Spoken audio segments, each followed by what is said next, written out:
What is up, guys? Zach Ginn here. Welcome. We are currently live, and in today's video, I'm going to break down exactly the 10 steps you need to know to get started in wholesaling real estate and exactly how to get your first real estate wholesaling deal in these easy 10 steps. What's up? I'm currently in Mexico right now. I am virtually wholesaling, guys. This is my view behind me. As you can see, it is a tad bright. I think it's a little too dark for me. Let's see here. It's a little too dark for me right now. We're gonna let the sun go down a little here.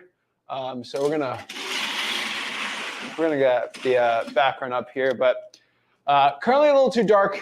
It needs to be a little darker here, so we're gonna use the background here. But might switch it up a little. But guys, what I'm showing here, guys, I'm virtually wholesaling. And I've done over 1,000 real estate wholesaling deals, and I can travel the world and wholesale whenever I want because of the action I took when I started out in this business. And really from helping thousands of people get started their first deal, tens of thousands of people getting their first deal, helping so many people, having hundreds of thousands of students in wholesaling real estate. What I can tell you is if you want to get your first deal, it really comes down to 10 really simple steps. And those are the steps I really want to teach today. So without further ado, let's get into it and let's sort of break down exactly how to do it. Guys, I do not have my regular studio today, so I do have my laptop right here, so I might look to the side a little bit, just to look at the slides. Maybe I can bring it over a little right here. And what we're gonna do is just break down basically how to do it. So before we get into it, do me a big favor and make sure you smash that like button, hit that subscribe button, and comment below. And without further ado, to get ready for every single live stream, we have one thing in common. We get everyone jacked up, ready to go to learn wholesaling real estate, to learn the exact real estate wholesaling process. That's what we're excited about today. So without further ado, let's get going. Woo!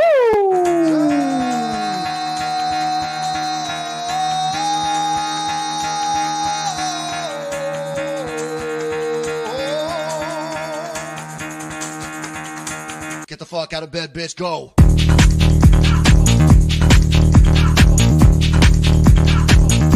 Get up, and then they got go on.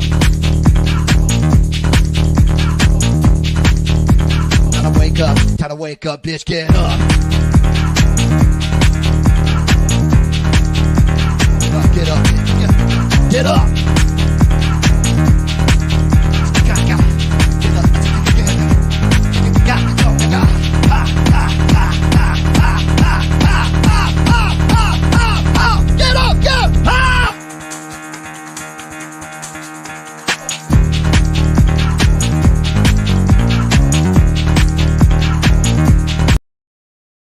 Oh, guys, that always gets me super excited to get started in real estate wholesaling and breaking it all down. So I love to see it, love to hear it. So let's break down exactly the 10 steps you need to get your first real estate wholesaling deal. I know so many people in real estate wholesaling, they struggle with a quote unquote game plan on getting started in wholesaling. And I feel like this is going to be really good for you guys, really to break down a game plan of the steps you have to take. So many beginners are like, how do I get started in this business? Or I just wish someone could hold my hand and tell me what to do. And honestly, like right here is exactly what to do. I'm going to say this one time today because it's going to get annoying for a lot of newbies. But if you want to get started in real estate wholesaling, the only place to go is freewholesaling.com. That is my free real estate wholesaling course. I'm not going to try to plug it too many times because it gets annoying for some people.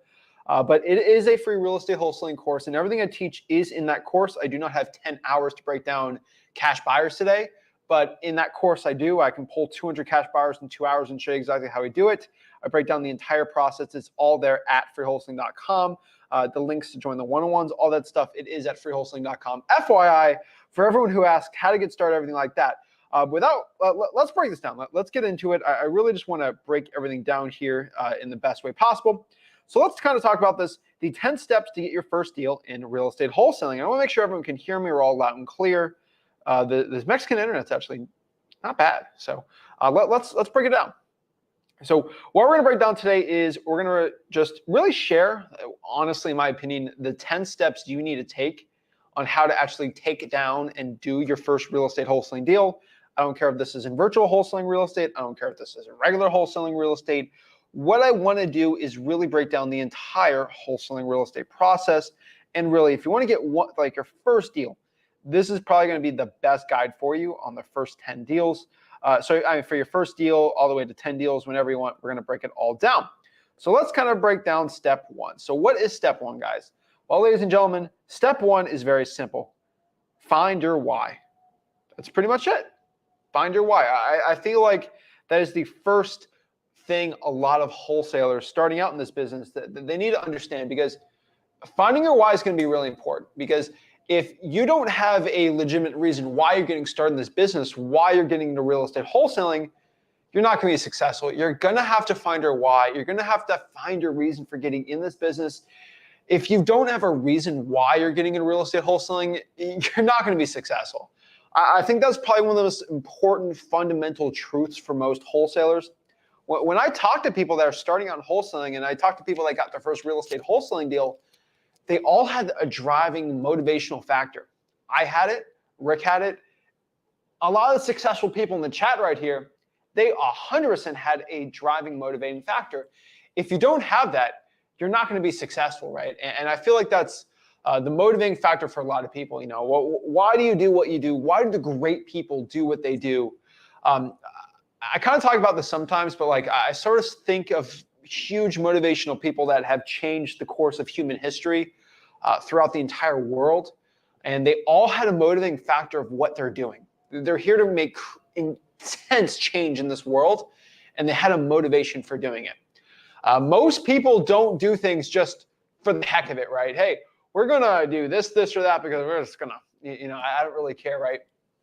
The truth is, the greatest people, the most fundamental leaders, they all do it for a reason. Some people do it for really bad reasons, right? But some people do it for very, very good reasons.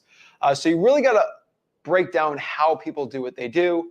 A lot of people, and I'll be the first one to tell you, money is going to be the biggest why for this, right? So let's talk about one of the greatest minds of all time, Kanye West, right? I love Kanye, okay. Kanye West, why did he become a musician? Why did he become literally a billionaire just from his music and his designing and all that stuff? Like, what was his motivating factor, right? I love Kanye, by the way, guys. Some people don't like Kanye. I love Kanye.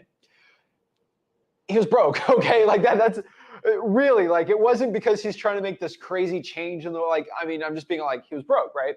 A lot of people do things because they're broke. And it's not a bad thing, right? Some of the most inspirational people of all time, entrepreneurs, they started because they were broke.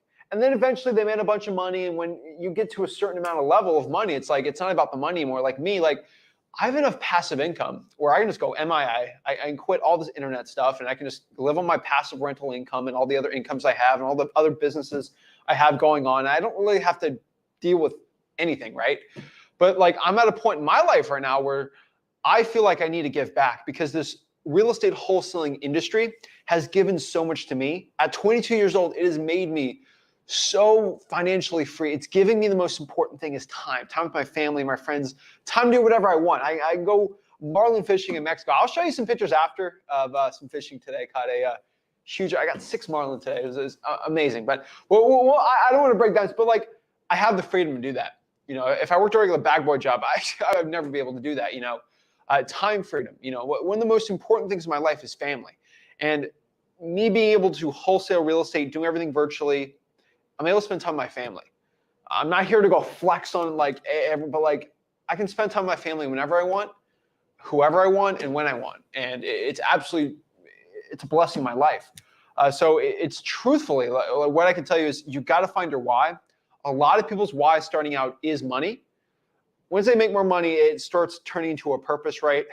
Like your purpose is just to get to that 100K a year, and then you can start pushing it more. Because like once I hit 100K a year, my purpose changed, right? Like it's not to not be poor anymore. You know, I have enough passive income for the rest of my life, right? And obviously that's going to compound even more. It's different, but I'm trying to make true change in this world. I feel like there's so many single fathers, single mothers, 16, 17 years old people that like they've gotten their first deal and they've been able to change their life. I know people across the world that's gotten their first real estate wholesaling deal virtually that's learned from me. They're able to make, I know some people in Africa that DM me And they made in one real estate wholesaling deal what their parents made in 5 years, and they're able to bless their family. It's truthfully, like it warms my heart. There's 16-year-old people that get to take care of their moms, single moms that like are struggling. It's a different purpose for me, and that's what I have my why. The one fundamental truth of why people do a lot of things is there's a driving, motivating factor, and you have to understand that. Why did you choose to drink a Coke today? Why did you choose to play video games today? Why did you choose to listen to that song? Like there's a reason for it, right? Either to feel good. Why do people do bad things, right? Maybe it's a rush. Maybe it's like there is a why for things. And for you to be successful in this business, you're going to have to find a why. I'm spending some time on the first part here because this is the fundamental blocks of wholesaling real estate. So I'm in Mexico. They have a type of pyramids here, right? The Mayans. And you just think about a pyramid, right? You need that. If your base on your pyramid is terrible, your foundation, we're talking about real estate, right? If your foundation is terrible, you're not going to you're going to be terrible at wholesaling, right? And your foundation the whole pyramid's going to fall down. It's going to be terrible, right? So your why is going to be really important. And the reason why I'm telling everyone the why right here is because in wholesaling real estate, on your path to making $100,000, $1 million, right? You're going to hit some tough moments. I promise you this. In wholesaling real estate, you're going to hit some tough moments in life. Let's talk about being a human being for a second. You're going to get punched in the mouth. Not physically maybe, but emotionally. Something crazy terrible is going to happen in your life. Something you have to suffer with, right? And you could choose to curl up in a ball or suck it up and get through it, right? Wholesaling real estate is the same exact way. There's going to be moments that are so difficult for you in wholesaling that if you fold and quit, you're not going to be able to become successful.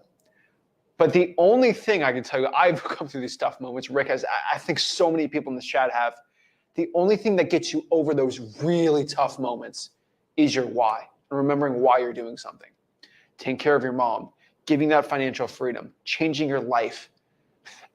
And your why is going to be really important because if your why is to buy a 6 Lamborghini, it might not push you as much as to take care of your kids, right? So finding that why is going to be really important, guys and gals. I think it's very, very important. It changes everything for everyone. So that's the first step. That is the step nobody talks about. And I love all the videos about wholesaling real estate. They're great, but like no one really talks about that why. And it's going to be very important for your success in wholesaling. So number one is your why. Make sure you have it. It's going to help you out so much. Number two, this is becoming knowledgeable about wholesaling. So let's start to get into some action plan. Let's start to get to like nitty-gritty steps. So now we have the hunger you guys have for that first deal, right? Like what you want to do. Let's get into the actionable steps you have to start taking, right? This is the recipe. We're literally making an omelet. We're making some bread, right? Banana bread or whatever, right? We need it, right? So step two is becoming knowledgeable about wholesaling, right? Think about, for a second, I always say this, I've been using this example a lot, but like if you were going to make, I don't know, let's use an example here. I'm blanking on something, but let's say you're making a pizza, okay? When you make a pizza, you're going to have to be knowledgeable about pizza to a point. Does pizza need cheese? Does pizza need bananas? Does pizza need, this is controversial, pineapple, right? What does pizza need? And everyone's got their own little rendition of what a pizza needs. But if I talk to 1,000 people that have made pizzas or pizza chefs, they're generally going to tell me I need pizza dough, I need pizza sauce, I need cheese, and then toppings, right? Like generally they're going to say that. And that's the knowledge you're going to have to get about wholesaling. What you have to understand is when you talk to all these wholesaling coaches, gurus, influencers, I'm not saying anything bad about them, right? I just don't think you should pay for wholesaling information, but that's another can of worms for another day. They're all going to tell you a different way to make that pizza. And my personal opinion, a lot of people are going to charge you to learn how to make a pizza, and it's like, come on, like there's already these people that made the pizza. Why don't you just learn for free about the master pizza guy, right? Gordon Ramsay will tell you how to cook food for free. Like you don't need to pay for it. So just know when you talk to a lot of people about wholesaling, they're all going to tell you a little rendition of what to do. And truthfully, you're going to make it your own, right? I make pizza my own little way, and a really good person's going to do it probably a better way. But you're going to have to get knowledgeable about wholesaling. You're going to have to understand what about it, right? Do I need dough, cheese? Like you got to understand what the foundations are. And you want a general game plan. If you're in a grocery store and you're going to make a pizza, you want to know generally what you have to get. If you're running around thinking pizza's a soup, you're going to run a million miles an hour and not going to get any results. So getting knowledgeable about this business is very important. There's a lot of nitty-gritty details about it you should understand: inspection periods, how contracts work, title companies. I'm not here to confuse you. For wholesaling.com, I teach all that stuff. There is things that are a little confusing starting out in wholesaling. I definitely understand, as someone that's been through it before, there's learning it. There's a tiny learning curve. It's nothing crazy. It's like riding a bike was so weird for me when I was starting as a little kid, but like, you know, after like a couple months, it's like no brainer, right? I'm riding a bike, like pretty simple. It's sort of like that to a point, but like, how do you get good at riding a bike? By just doing it, right? So getting knowledgeable about wholesaling is what it's going to be. Cool part is, if you're already watching this video, you're already doing step 2. So you're already doing step 2 currently right now. You're actually getting a knowledge of like, what are the steps to wholesaling. So I appreciate everybody watching this, because you're getting better at this while you're currently doing it. So number 2 here is going to become knowledgeable about wholesaling. I think it's very important. I think a lot of people, I get asked all the time, you know, Zach, I got asked this question yesterday. No fault to anyone. You're probably like brand new to wholesaling, which is great. I really appreciate it. But like, someone's asked, like, Zach, what happens if I sign a contract and I can't find a buyer? Am I screwed? Do I have to buy this? Am I going to get sued? I get it. The cool part about that is, how dare I say this, but at freewholesaling.com, I answer that question right there. And I have documentaries in that thing of just me wholesaling deals and showing it. Like, all that knowledge is in there. And probably the best knowledge you can possibly have is just ask a question in this chat and I'm going to answer it, or do the one-on-ones and just go to my Facebook group, Wholesaling House is Free. Get the StreamYard link. If you guys need help hopping on, talking to me one-on-one, someone in the comments can definitely tell you what to do. I think we got enough people that know how to do it.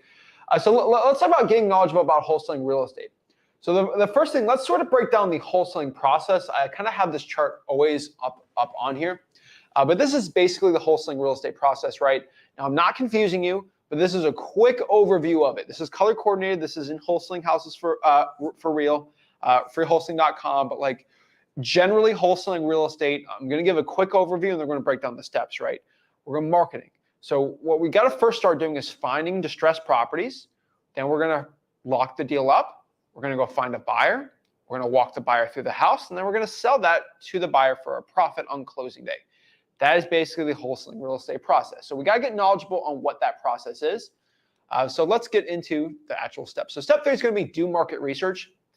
I don't think enough wholesalers do market research. That they might be super into their analysis paralysis, but they fail to do market research. And what I mean by market research is probably different for a lot of people. Again, it's a different way to do a pizza, but it's definitely it's something everyone should do. General market research is finding out, hey, what zip codes are best for wholesaling real estate? What zip codes in my city or county has ARVs below a certain amount? What are the ARVs for these zip codes? How many cash sales are in these zip codes? Again, things we teach at freewholesaling.com. Where are the top wholesalers in these markets? So let's say I live in Houston, Texas, right? I'm going to figure out the top 5 wholesalers in Houston, Texas.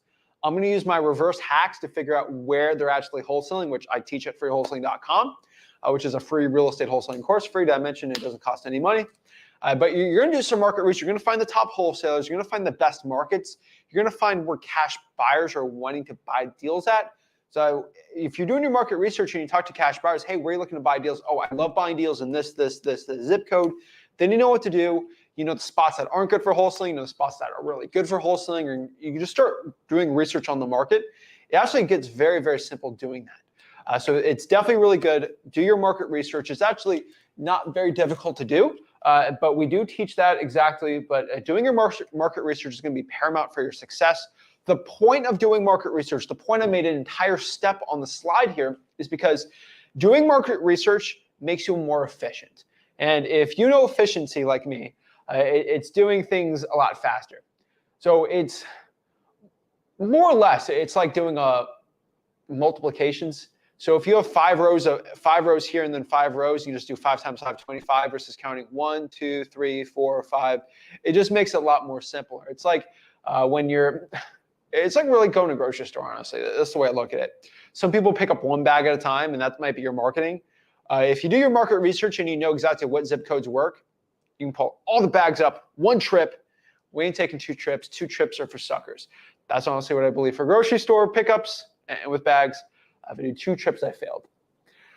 But it's really being efficient. And for wholesaling real estate, what I mean by this, if I'm calling 1,000 leads, I want my chance of getting a deal on 1,000 leads to be 20, 25%, where the average wholesaler, if they have 1,000 leads, they might get a 5% chance of a deal. That 5x is my results. That means in a month, I should almost guarantee get a deal through my really good market research of seeing what works in my market, what doesn't work. Like what I always say, like find the top wholesalers in your market, figure out what marketing they're doing. That's really weird how Todd Johnston House, I know like 5 wholesalers named Todd. So I'm like Todd Johnston House the 4th Jr. I think that's a fake name. That's fake enough, or I'm not calling anyone out. If Todd Johnston House Jr. the 3rd, if he's doing a lot of code violations, if he's doing a lot of SMS text blasting and he doesn't do any bandit signs and he hates direct mail in this market, there's probably a reason why. And he's done hundreds and hundreds of deals. Maybe there's a reason why he's doing that. Like you see me in Florida, I don't do RVMs. There should be a reason why I don't do RVMs. If I run a 6-figure a month wholesaling real estate business, there's probably a reason why I don't do RVMs, because RVMs are pretty much illegal in the state of Florida. But like you got to do research and see, and you're going to figure out things a lot better. So do your market research is paramount for your success. It's super, super duper important. So guys, all you guys should be doing your market research. So let's do into step 4. Now guys, have you seen how we haven't gotten, this should take probably a weekend. Like if you really want to get into the craziness of everything, really should take a week. I'm taking my time on this because a lot of people starting out don't do this. Drives me crazy, but you should be doing your research. I ask so many people hey, what are the top 3 wholesalers in your market? They can't name them. And if you can't name the top 3 wholesalers in your market, you have failed during your market research. You have failed. And if you do enough networking, you're going to figure it out really, really quick. Because if you figure out where the top wholesalers in your market are, then you're going to figure out what their marketing is. And I always tell everybody, I've said this a million times. Do not reinvent the wheel for your wholesaling. Do not try to be this crazy person that tries to do the evolution of the crazy thing. Don't be the person that invents the internet and the telephone, right? Let's look here. Let's look at Apple, okay? This is an Apple iPhone, right? Apple is pretty much the top phone maker, top electronics maker by market capitalization in the entire, I think probably in the entire world. I think they're close to Sony or Samsung, but let's do America. Apple's number 1. Apple didn't invent the smartphone. They didn't invent the smartphone. But what they did was they found someone who was really good at making smartphones. They pretty much didn't copy them, but they kind of built on that and built something better. And what I'm telling you is that's what you should be doing. Elon Musk, let's talk about Elon Musk. He wasn't the first person to make an electric car. There was Fisker, there's other ones that failed, right? But he built upon that. Jeff Bezos, he was not the first person to sell things on the internet, but he found the people that did that and he built upon that. You're sort of getting my jive more or less, that you shouldn't reinvent the wheel. Find the best players in your market, sort of do what they're doing to a point, but make it better. And you're going to be an Apple, you're going to be like a Tesla, you're going to be one of these huge companies. Bill Gates, right? Microsoft was not the first internet company, more or less. It wasn't the first software company, right? Microsoft actually, this is a cool story.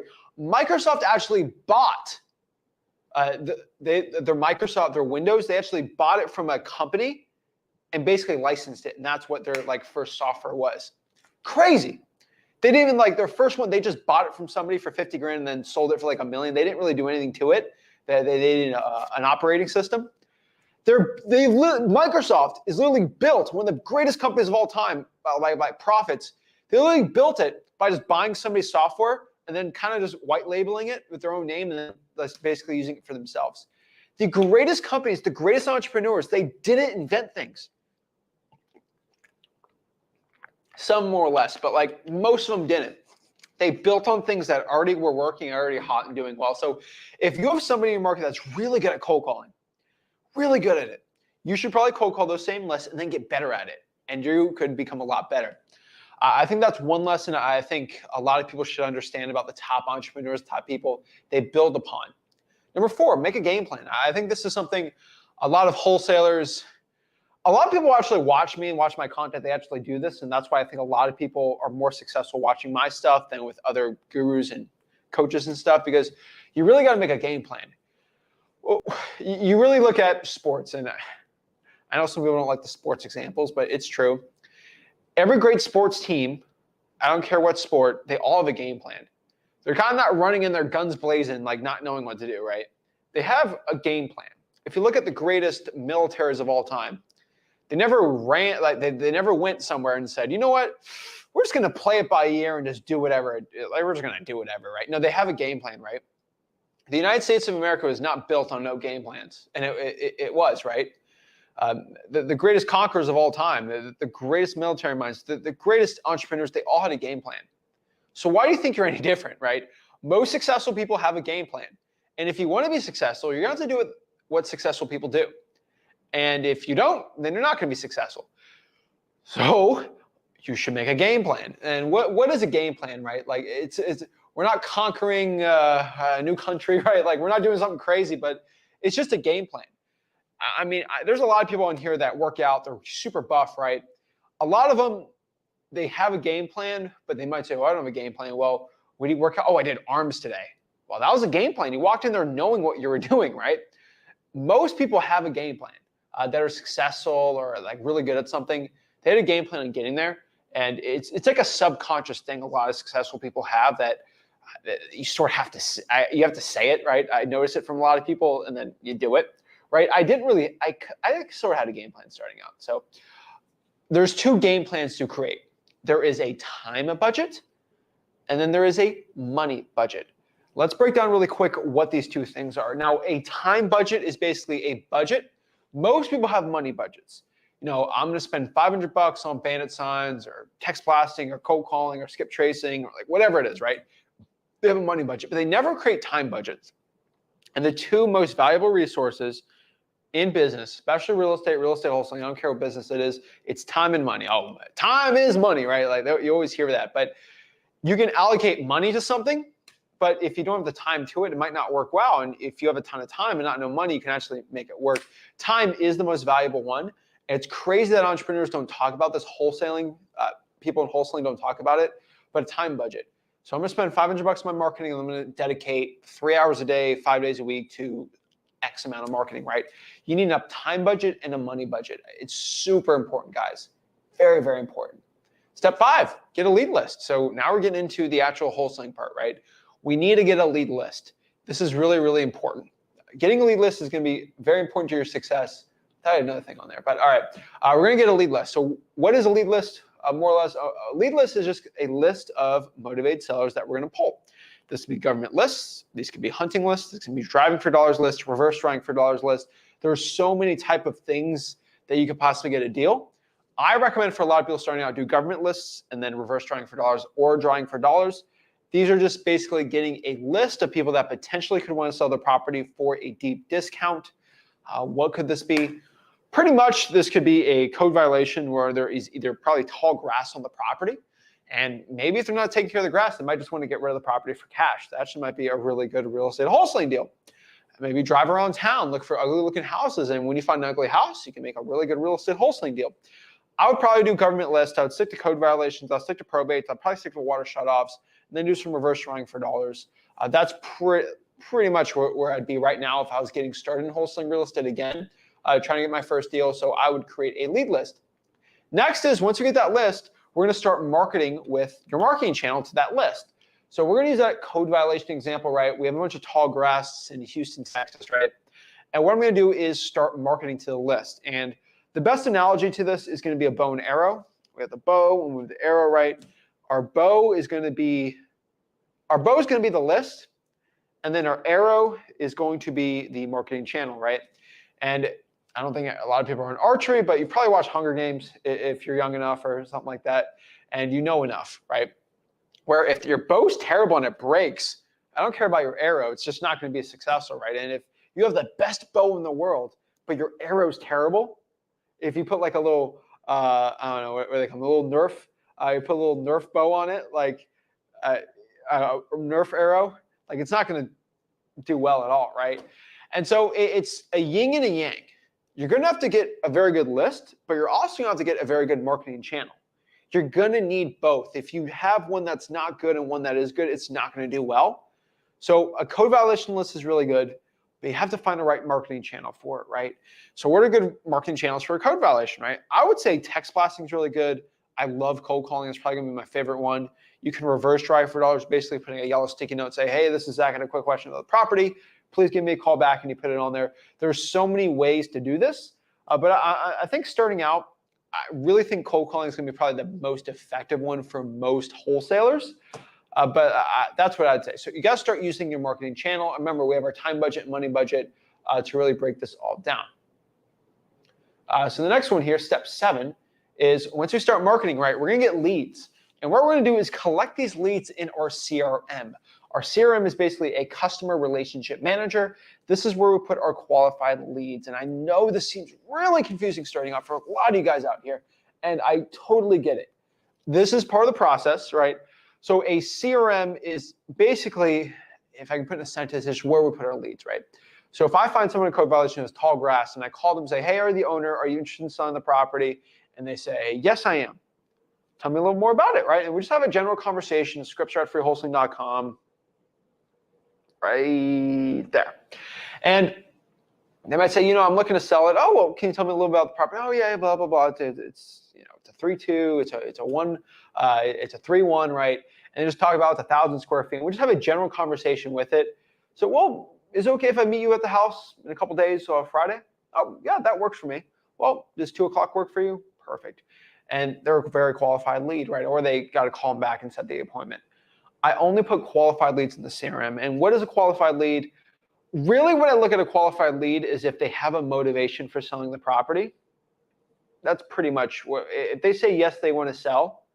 And if they want to sell it, that's pretty much the best way for it to be a qualified lead, because if somebody wants to sell, I put them in the CRM because I'm going to hammer them with the follow-up. Like, I'm going to hammer them, and you should hammer them too. If you have a lead that wants to sell and there is some sort of motivation, right, you're going to be fine.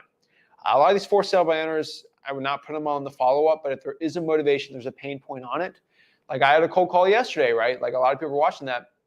Someone said that this house was a burden to them and their husband. They wanted too much for the house. But I did hear that as a motivation, so that's something I'm going to follow up in the future for. A lot of people get really confused in wholesaling. They get a list of 1,000 code violations, and they want to put all that in their Podio. The Podio is only for qualified leads. You only want to have, like, I don't know, a week if you're like going hard in the paint. 70, let's say 100 leads in a week if like you're going hard in the paint, right? That's a lot. Like that's a lot of leads. That's really a lot of leads, 100, right? But for a lot of newbie wholesalers, you might get 4 or 5 in a week, and then you got to be following up with that person every single week. It makes it a lot more simpler. Is it easier to follow up with 1,000 people a week or 5 people a week or 10 people a week, right? You want the best chance of getting the deal. So there's a method in my master. There's a reason why I tell you guys collect the leads and follow up with them, right? Use Podio. Podio is basically a software for your CRM. So it's basically it's a fancy spreadsheet, if I can sort of say it from like a macro level, right? It's a fancy spreadsheet where you put all the leads. It gives you little reminders. It's really confusing for a lot of people. A lot of people, oh, I'll give you $1,000. I'll set up a Podio account for you. Guys, it's pretty much an hour-and-a-half tutorial of how to set up your Podio. It saves you about $500. It is at freewholesaling.com. It is the most in-depth Podio tutorial in the country. And I give it out all for free because the people need it, and I'm sick of these gurus charging for things, so I'm going to give it all for free. Now, what's up with the lead in the CRM here? We're going to meet with the seller, or if we're doing virtual wholesaling, right, we're going to do a virtual appointment with our seller. Really not that complicated, right? I mean, we're just going to meet the seller, we're going to do a virtual appointment, and if they want to sell it, we're going to go try to buy the house. And when we try to buy the house, remember guys, in wholesaling real estate, we buy the house, we agree to buy the house, and we sell that piece of paper to a rich landlord or house flipper, and then we just basically sell the contract and make our check, and we're basically the middleman. I agree to buy a house for $100,000. I sign, I agree, Zach Ginn agrees to buy the house for $100,000, right? That's the point of meeting with the seller or doing your virtual appointments, just basically locking up the deal. My point here is to go meet with the seller, get an agreement on the price. I agree to buy your house for $100,000, right? And then we go find a rich landlord or a house flipper for maybe 100. So if I lock it for 100 for 110, and then that's a $10,000 finder's fee. That's a check I'll get, $10,000. That's the point of getting your first deal for wholesaling real estate, right? That's why everyone loves wholesaling, right? The point here on meeting with the seller and doing that appointment, a lot of people get really scared. They get sweaty. They get anxious about meeting with the seller. And really, you shouldn't be nervous. I think a lot of people get nervous because they feel like they have to force the seller, like a sale, because I think the Wolf of Wall Street's really changing a lot of people, right? Really, you don't force somebody to sell. Either they want to sell or not. It's like buying a car. I always use this analogy, and it's the best analogy possible. When you're trying to buy someone's car, you're not forcing them to sell you the car to them. I know there's an Office episode where Dwight was like, "Sell me this car now. You're going to sell it to me for this price." No, it's not like that. That's how much, like, it's a mutual agreement. If you want to sell it to me, I want to buy it at this price. Does that work for you? If it doesn't, I can walk on here. There's a million cars out here, right? There's a million houses out here. A lot of people feel like every lead is their do or die, and it's really not. There's so many leads you can get every single month. It's really a pitch. I've used this example, I think Sunday, right?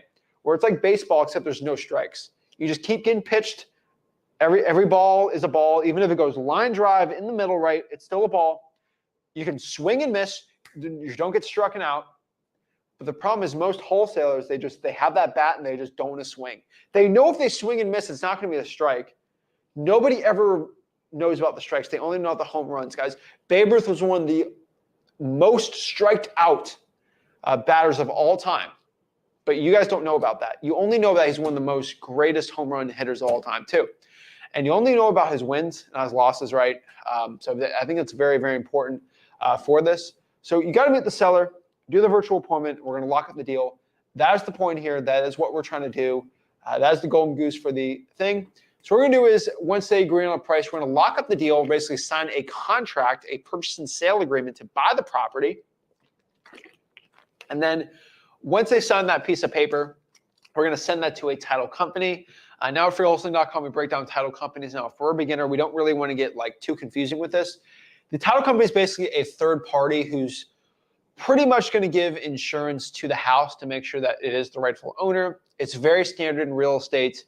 It won't cost you any money. Seriously, it still costs you $0 in wholesaling real estate. You don't have to pay the title company. It's the buyer's going to pay it. Don't worry. It's not going to cost you any money. Title company is actually a benefit for you because they're the ones that actually pay you. So for a wholesaler, what you have to understand about a title company really quick is basically in wholesaling. So let's say I lock up a deal for $100,000. I send that to a title company. And I find a buyer so I lock it up for $100,000. I find a rich landlord for $110,000, right? And I sign another contract. So there's two contracts in wholesaling. There's a purchase and sale agreement, and then there's an assignment of contract. I sign that purchase and sale agreement for $100,000 to purchase the property. And then when the rich landlord wants to buy it, and he wants to buy it for, let's say, $110,000, I'm going to sign an assignment of contract, basically selling that piece of paper for a $10,000 finder's fee. So on closing day, when everything's being sold, the buyer is going to give $110,000 to the title company. The title company is going to give that $100,000 to the seller that you agreed with, and then that $10,000, the title company signs a check to your name for $10,000. Usually it's an attorney, which it's all A-OK, all legal, because this is 100% legal. I'm not be talking about it if it was not legal at all. So it's completely legal. So that's what I can tell you guys. Where we're starting out in this business. We're going to lock it up. We're going to go to the title company, and that's basically the point. The last part here is we're just basically going to send that deal to the cash buyer. If they want to buy it, they'll buy it. We're going to sign that contract, and then we're going to wait for closing day, and then boom, we get our check. That is the 10 steps to wholesale real estate. It's really simple. You know, technically 3 steps. I can really bring it down to 5 steps, so I don't want to get everyone blind right here, but let's do the 5. I can even simplify it even more if I had to, right? So let's get it here, right here. So these are the 5 steps, right? Like it's really, you can even break it down even more, right? If you really want to get into just making it easier, right? Marketing, finding the stressed property, locking up the deal, finding the buyer, doing the walkthrough, closing day. That's pretty much it, right? Like, A lot of people get really confused about wholesaling real estate. It all breaks down to those simple things. If you go to freewholesaling.com, break down the entire process. So let's see if the sun's going down at all. Sun going down here? Let's see if I can see if it's too bright. Am I too dark? I think I'm still too dark. Dang it. All right, whatever. Still beautiful out. I have a bunch of videos. So I feel bad we can't have a nice background. So I'll show you this really quick, and then we're going to get into the Q&A too. So a lot of people are wondering what I've been up to in Mexico. Let me show you really quick. But yeah, it's been an absolute blast here. I can virtually wholesale from here because that is the point of what I do. That's how I set up my business like this. Things have been a little hectic the last 3 years. Everyone knows about traveling. So I can finally now travel, which is really nice. So let me show you what I caught today. And then we're going to get into this. So where is it? Hold up. It might take a second to load up. But let me answer some questions while I'm loading this up. First of all, I want to answer a question from Franklin. Franklin, I'm not going to be talking about anyone's software. If I don't talk about that software, there's a reason why. So for example, someone says, does this software work, guys? If it's not PropStream or Batch or anything that I talk about, I don't recommend that software. So hopefully it makes sense, Franklin. If I don't recommend the software, it's because I've checked out pretty much every software in wholesale. I'll tell you this straight up. I've checked out every software in wholesaling real estate. If it's not one that I mentioned, it's not one that I use or one that I actually think that's good. And some of these softwares are big scams. And I don't mention them on purpose. Okay, guys? So just FYI, I think a lot of people are, does this software, does it? Guys, if I don't mention the software, probably not good, okay? So let's pull this up right here. All right. All right, this was fun. All right. Let's break down. We have a vlog. So I actually have a really nice, we have the really nice camera we brought with us. So we have like a really good vlog that'll come out probably in a week or two. We'll get it all edited and stuff. But this is the fishing picture today. So this was Rick today. Crazy. This was a striped marlin. Yeah, this was a striped marlin today. Massive, massive, huge. It's amazing. Pretty cool. So that was a big one. That was a biggie. We got a whole video on this. Pretty cool. That was another marlin. We caught like 6 today, which is insane. These things are like insane. This is pretty cool. And then what else? I was wholesaling. This is me with another marlin today. Crazy big. It was huge. But yeah, that's why I'm all the way here with the crazy internet. So I can catch fish like this, which are insane. So yeah, that is why we do what we do. So I can do like 3 deals today by just sitting on a boat and really catch fish like this. Absolutely amazing. But we got the vlogs, we got the really nice stuff. We'll be working on that stuff, right? But give a sneak peek of what I'm up to, right? Like I ain't here for my own good, right? There's a reason why I'm out here, right? Having a good time. Now, we released all the fish. I'll say that on YouTube. But yeah, the marlin, you got to let them go. They're such beautiful creatures. But love to do it. So this is a good question. Let's answer some. I got to look down on the laptop while I'm answering some of these. But like, so Michael says, how much is your CRM cost per month? My CRM costs $0 per month. Now, why do you think I recommend Podio, guys? It costs $0. I'm not here to charge you. I'm not no stinking guru. I could probably charge $50 a month for a CRM. Guys, it's so stupid, okay? So stupid. Insane. Stupid, okay? Crazy. But no, I give it out for free. It's Podio. It's all good. Sullivan says, what bait do you use? Where do they have it out here? I think little tuna. Yeah, little tuna. Little tuna for the marlin. But yeah, kind of crazy. Let's see. Yeah, sure. You can ask as many questions as you want. I'm always here to help anyone out here. Yeah, someone says, catch any swordfish. Yeah, it'll be uploaded as a video. I got a ton of videos and stuff on it. But yeah. Guys, I'm always here to help everyone out here. Yeah, Justin, I'll tell you this really quick, okay, Justin? I did not catch any swordfish. Those swordfish are like a 5-hour fight. I'm not here to spend 5 hours catching a swordfish. I've been through it. All right, let's see. I think I can hop on the pod. Yeah, let me look at the thing. Just give me another email. A little crazy, but yeah. So let's break this all down. So let's see what other questions we got. We're going to do our one-on-ones today because we do have our one-on-ones. So let me answer a couple really quick questions really quick. And then let's see here. So let's answer some quick questions. So Michael says, freewholesaling.com has all your videos. It has most of my videos. I think it's the thing about freewholesaling.com I do want to tell everybody is it doesn't have every single video. I literally have thousands of videos about wholesaling real estate. And if I have 1,000 videos, it's just going to be really confusing. I probably broke it down to the modules probably have 60 videos on them.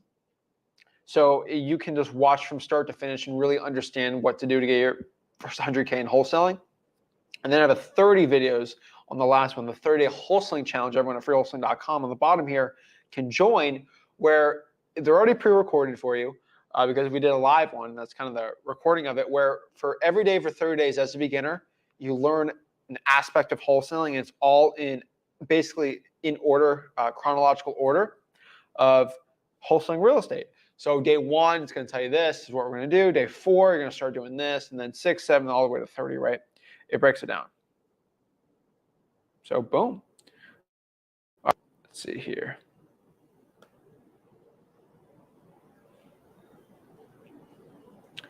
Adrian says, Zach, wait, have you conquered your real fear, Zach? I only got one fear, and that was the fear of being broke. And I think I conquered that fear. So I've got natural fears, great white sharks, snakes, poisonous scorpions outside of Mexico, right? Like there's natural fears, right?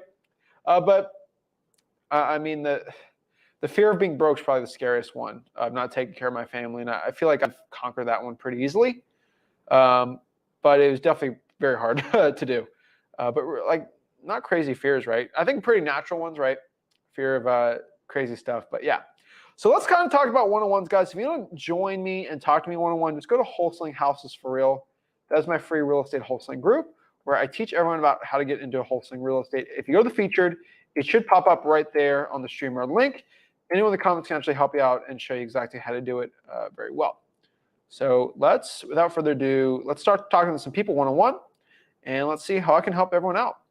So first person we have here, and let me know if this is lagging or anything. I see if there's anything I can do to it. But yeah. All right, let's see. We got Michael. Michael, what is up?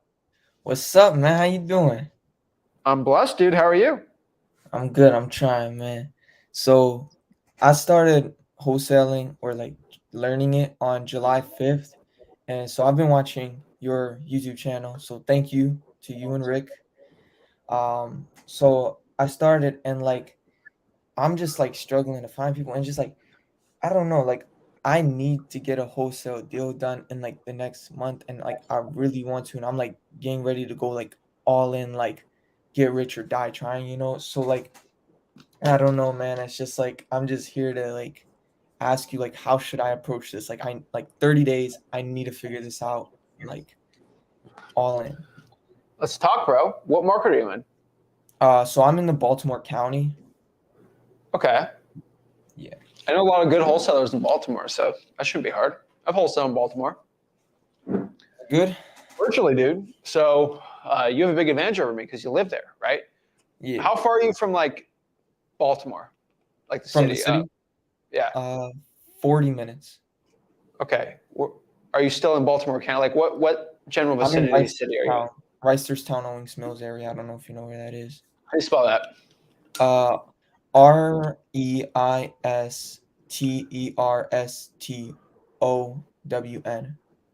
Reisterstown? Reisterstown. Maryland? Yeah. Okay, let me look this up. I believe the median home price is like $380, I believe. I don't know if that's important or not. I just Saw you were It's not talking bad. about that. Okay. I mean, the population's not massive, but It's I like think the general county's not bad at all. So, okay. How much time do you got to do wholesaling? how much time I can literally spend all day, every day, man. I'm full. Like, I gotta get this. I'm figuring this out. Okay. So, what's your time budget?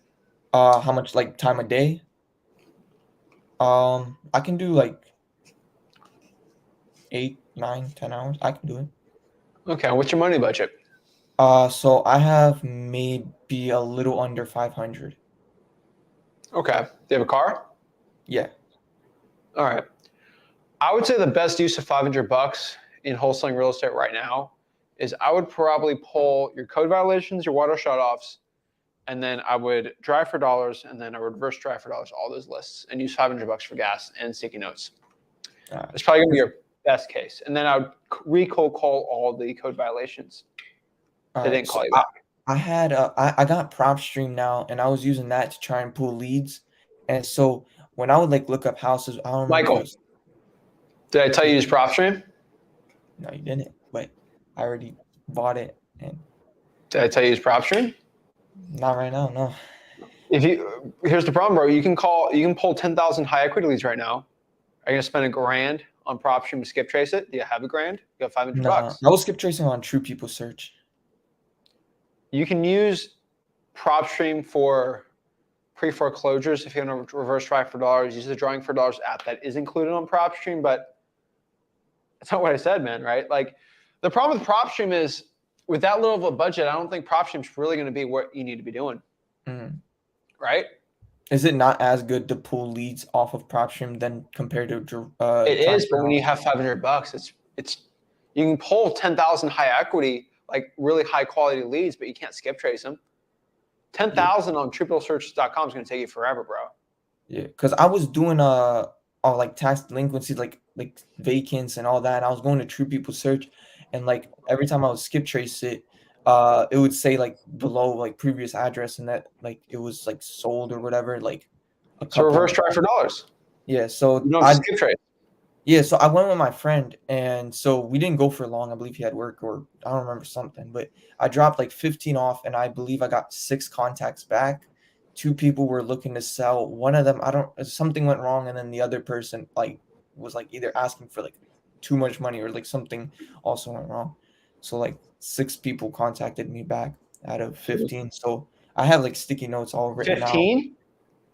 I did 15 at first. I have about 50 or 85 15? 1-5? Hmm? How many sticky notes did you put out? Yeah, I left 15 at the time, but I'm gonna go back and do more. I have 15. 85 more. I'm gonna do those. So 13% Yeah, wanted to sell, dude. yeah, I know, and that's so I can do that tomorrow. Like whole day, I have 85 ready to go. Michael. And I'm go. So Michael, what you say and what you do are completely different. Okay. yeah, Okay. You telling me right now you've committed that you have 8 hours to spend, and you have $500. So you should, at minimum, by the end of this week, put at least 100 out. I'll do it tomorrow. I'm so serious. Like full, Do like it. 100%. Like get rich or die trying. I'm getting this done. Like. Well, you don't have to die for this. Well, Okay. you get what I'm saying, but that's like my phrase. Like I have to get this done. I'm figuring this out like 100%. So I'm gonna do reverse driving for dollars tomorrow. I'm gonna drop off 100. I think. Okay, Michael. Just know that like your worth as a human being is not you doing a wholesaling deal. It's important, but it's not everything, right? I know, but to me, like it's like really key because like I'm losing my mind with this. Like I feel like I have to get key. this. Like, huh? I get it, dude. I love it. I have Speak with your actions. I'm so serious. I'm gonna do in 30 days. I'll be back on here with you, and I'm gonna show you that I got the deal done. Like like me telling you this is kind of like putting me in a position where I have to figure this out, and I'm gonna figure this out. Do 100 and then come back next week and let me know what the results are. All right, I'm gonna drop off 100, and then what's going on with those 2 that wanted to sell? Hmm? What's going on with those 2 that wanted to sell? What happened with the 2? Yeah. Trying to remember what happened. One of them, I think I called back and was like, I'm looking to sell, but like I asked him like he was saying something about like he bought it and he's trying to sell it, and he's like trying to repair it, and like he's trying to wholesale it. And Okay. so, huh? Okay. So he was trying to wholesale it, and then I looked up the um ownership or whatever, and it was like under like some other name or some company, and so I didn't understand Okay. it. I was just like, and they like owed a lot on the house or something, and they were asking for like 195 on a house that's like not realistic. So I was just like, that's probably not going to work out. How much did he buy it for? I do not remember. I'd have to look that up. You bought PropStream. You should know that. Yeah, I know. I'd have to go look. I don't remember exactly at the time because this was All I right. think Thursday, maybe. Did you last write week. that into your Podio? No, I don't. I have like a notebook where I'll write like everything down. Why do you use Podio? Because I didn't actually think I might have heard about it once, but I told myself I was just gonna use my notebook. But I'll start using Michael. Podio. I wrote down Podio on my notebook as on this. Michael, it's all in freewholesaling.com. What's step 2 to get your first deal? Step 2 that you said today. Yes. I don't. I wrote down 1 and 4. I don't remember the second one. Why don't you write down all 10? Do you want to get your first deal? Huh? Do you want to get your first deal? I, of course, want to get my first deal. Why don't you write down the 10 steps to get your first deal? Because I can always come back to the video. That was my thought, but okay. Well, I'm just telling you, man. Step 2 I'm is get like, knowledgeable. I know I might be doing something like I'm gonna. What's step 7? Put the lead in your CRM. You don't have a CRM. Yeah, You have a I remember notepad. seeing the CRM. I wrote down Podio equals CRM. Like I was gonna go to Podio after this. I wrote it down right here. Michael, how old are you? I'm 18. 18, dude. At 18, I've lost so much stupid stuff because I was a complete idiot. I'm still a complete idiot. If you have a notepad and you lose that notepad, you're screwed. Yeah. Right? Yeah. You need a CRM and it's free. It costs $0. Go to freewholesaling.com, spend an hour and a half after this because you have 8 hours you said you're dedicated to this, and just make a CRM. Make a Podio, it's free, and write down your leads on there. Okay. All right, so I'll do Podio. So my first step will be Podio. Figure out Podio, like the CRM stuff. 10 steps. Yeah. First driving for dollars tomorrow. And then from there, just keep doing other You need code to reverse drive violations. for code violations too. Code violations. Was that on PropStream or I don't remember that being Nope. It's in freewholesaling.com though. Gotta go in code enforcement and pull it. All right, I'm gonna do that. So I'm gonna pull the code violations and I'm gonna get this done. Michael, I've taught a lot of people in Baltimore how to get their first deal. I know it works there. Okay? Yeah. I've wholesale deals in Baltimore. I know it works. There's a reason why I'm telling you this stuff. I don't say this to blow smoke out my ears to make myself feel good, right? Between you and me, Michael, I'm saying this respectfully. If you get your first deal, it doesn't make me any more money or not. I want to help you make your first deal. I'm saying I have no incentive to help you out, but I have all the incentive in my heart to help you. And so there's no way you're going to pay me a course. There's none of this. There's no financial incentive in me making money on this. I'm telling you what's going to work. It might not be the sexiest thing in the world, but that's what's going to work. So I want you to write this down on the notepad, okay? Yeah. Let's talk about the 3 leads you have to pull. 3 leads. Code violations, water shutoffs. Violations, water shut off. And then I want you to write down those 2 leads. We're going to reverse drive for dollars those leads. Reverse driving for dollars. And then when we're driving between those leads, we're going to drive for dollars in between those. So if 123 Main Street's a code violation and then 124 4th Avenue is a water shutoff, we're going to drive for dollars in between those areas and then around those areas. Drive for dollars in between the 2 areas. Yeah, right? so when I see that ugly looking house, I'm going to get out of my car and slap that sticky note on there. Hey, this is Michael. I have a quick question about your house. Please give me a call back. Yeah, because my sticky note here, I wrote, I have a quick question about your house, Michael, phone number. That's what I wrote. That's good? That's not what I said. I said, hey, this is Michael. I have a quick question about your house. Please give me a call back. Okay. I have done hundreds of different ways of doing the ad copy on that one. The one that I said has the best results. You want to intrigue people. Mm-hmm. It just sounds more personal when you do it like that. So we're going to reverse drive for dollars those 2 lists, and then we're going to do some driving for dollars in between those lists. And If you spend 5-6 hours a day on that, $500 in gas, you will get a deal. Bro, I'm so serious. I'm gonna do this. I do appreciate, like, I've been watching like literally like over 90% of yours and Rick's content. I'm literally putting this to use, like, even like this, what I wrote on the sticky note was from like a previous video that I heard. It was like literally word for word. And Good.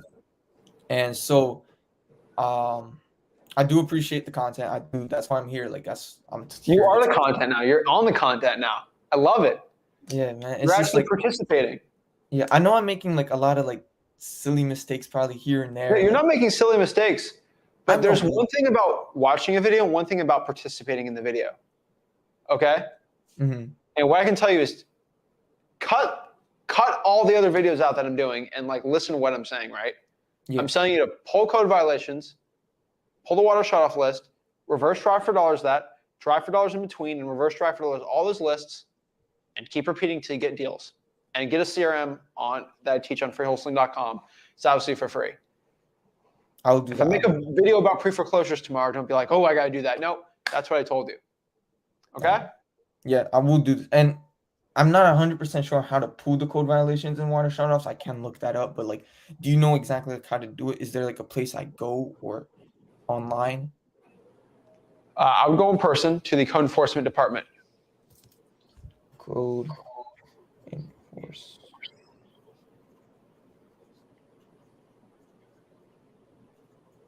So go in person to the code enforcement department and ask for those lists. Yes, freewholesaling.com. I teach all about it. For sure, man. I think I got pretty much the information, and I'll probably come back on, talk to you over the next coming time just to make sure to keep up. I don't want to talk to you until you do 100. So I do Or 100. if you have a question about something. Like, You're talking about 100 reverse drive for dollars ones? yeah, put 100 out. Yeah. I'm so like I'm gonna get that. All right, and if you have a question like they said no on the water shut off, they said no on this, then I'll help you out with that. Yeah. But I want you to focus on getting that 100 out. All right, and I'm gonna do this. I'm gonna get a wholesale deal done in 30 days, man. I'm gonna pull this off. I'm so serious. All right, man. Do you believe? Do you believe? Because I believe, man. I'm feeling this. You feeling this? I don't know. You got to prove yourself. I'm gonna prove it, man. I've talked to a lot of people. I've told them to do 100 reverse drive for dollars leads. Half of them I never see again, and half of them do it. Well, I'm gonna be And they all said they're going to do it. Well, it's a different story here. I'm gonna do it. I'm telling you. All right, well, get back to me and let me know the results. All right, man. Thank you. I appreciate talking to you. I believe you can do it. Anyone can do it. I can do. I'm doing this, man. I'm doing this all in, man. All right. All in. Repeat back to me what you got to do. All right, man. Oh, what I'm gonna do? Repeat back to me. I'm gonna pull the code violations list. I'm For gonna the pull past the water shut off list. I'm Okay. gonna reverse drive for dollars and drive for dollars in between those two areas. Drop off 100 sticky notes, and I'm gonna set up a podium. Sounds really good. The quick tip I give to you on the code violations, make sure they are for tall grass. Make sure they're for structural damage and maybe mold or mildew. I would probably just do those starting out. Tall grass. Because you're in Baltimore, tall grass is going to be the best one, but I'd probably do the other ones. If you can request it for the past 30 days, all open active ones. Yeah, so tall grass, structural damage, and what was the third one? It was like mold or mildew if they have that. They're all different, right? I have code violation videos, which you probably should watch at freewholesaling.com, which kind of breaks that down a little more, but I don't think you can go wrong with that list. I'm excited. I'm about to do this, man. All right, you got this, man. Man, let's get this. I'm so Let's serious. get it. All right, man. Keep it up, bro. All right, man. Have a Hopefully good day. talk to you soon, man. Good luck. For sure. You'll hear from me again. Bye. All right, can't wait. I like it. I like the attitude of Michael. I like it, you know. All right, who we got next? Fernando. What's up, Zach? How you doing? Speaking of people I've told what to do, and they listened to me, and they did well with it. So I love it. What's up, Fernando? Nothing, man. I'm here to talk about Loki. No, I'm kidding. All right. No, I'm just kidding, man. I just saw you mention it the other day on another live, and I'm like, oh my god, I can't believe he watches the same show. Loki's such a narcissist. He fell in love with himself. I know, man. and it messed up the timeline. It's weird, man. All right, what's up? No, so I'm actually here because I was just done cold calling, right? And so I cold calling, got 3 hot leads on that one just from this session. I swear, cold calling them, and then the people who don't answer, reverse driving for dollars. It's killer. It's killer. Smart. Yeah. But I had a question. So this one was about, so this person is in probate. And I'll be honest with you, man, I haven't watched a lot about probate just because I've been focusing on code violations. You're in Florida though, so I'm actually very like a lot of people I'm saying like I'm not that knowledgeable in your state. I'm very knowledgeable in Florida for it. So it's definitely the right one. Awesome. So I'll probably go back and watch all the videos you have on probate, but I just want, I'm taking advantage of the live right now, so like you can give me like the. Of course. So she said that it's her parents' house. They both died. It's going through probate right now, but she said she can't sell it because it's going through probate. Now I've heard Rick say that, you can definitely, you can go through a wholesale deal while it's still in probate, but I don't know anything about it. So I'll watch the videos, but I just want to get your take on it. Watch the videos on it. Talk to her tomorrow. He's hopping on tomorrow. So he's fishing on a penguin tomorrow. I'm going to be on there too. It'll be fun. But he'll be on tomorrow with me. But you can in Florida, and I'm not a lawyer, CPA, financial advisor, none of this stuff. In Florida, I have 5 active contracts right now where probate isn't closed. I have it locked up, and I'm going to host. I've done a ton this year just in the state of Florida. Gotcha. Basically, what I've done, I could have done this in Pensacola, same legal thing, right? Yeah. You can put it under contract. Probate pretty much still has to go through, but you can still go into a contract to buy it. Gotcha. And now you can go in the contract, and then you can kind of expedite the probate process from there. You're going to need an attorney, everything like that. Like, it does get a little more complicated. Gotcha. But the more complicated a deal is, you've seen every 100K deal I've done pretty much as a probate, right? Like okay.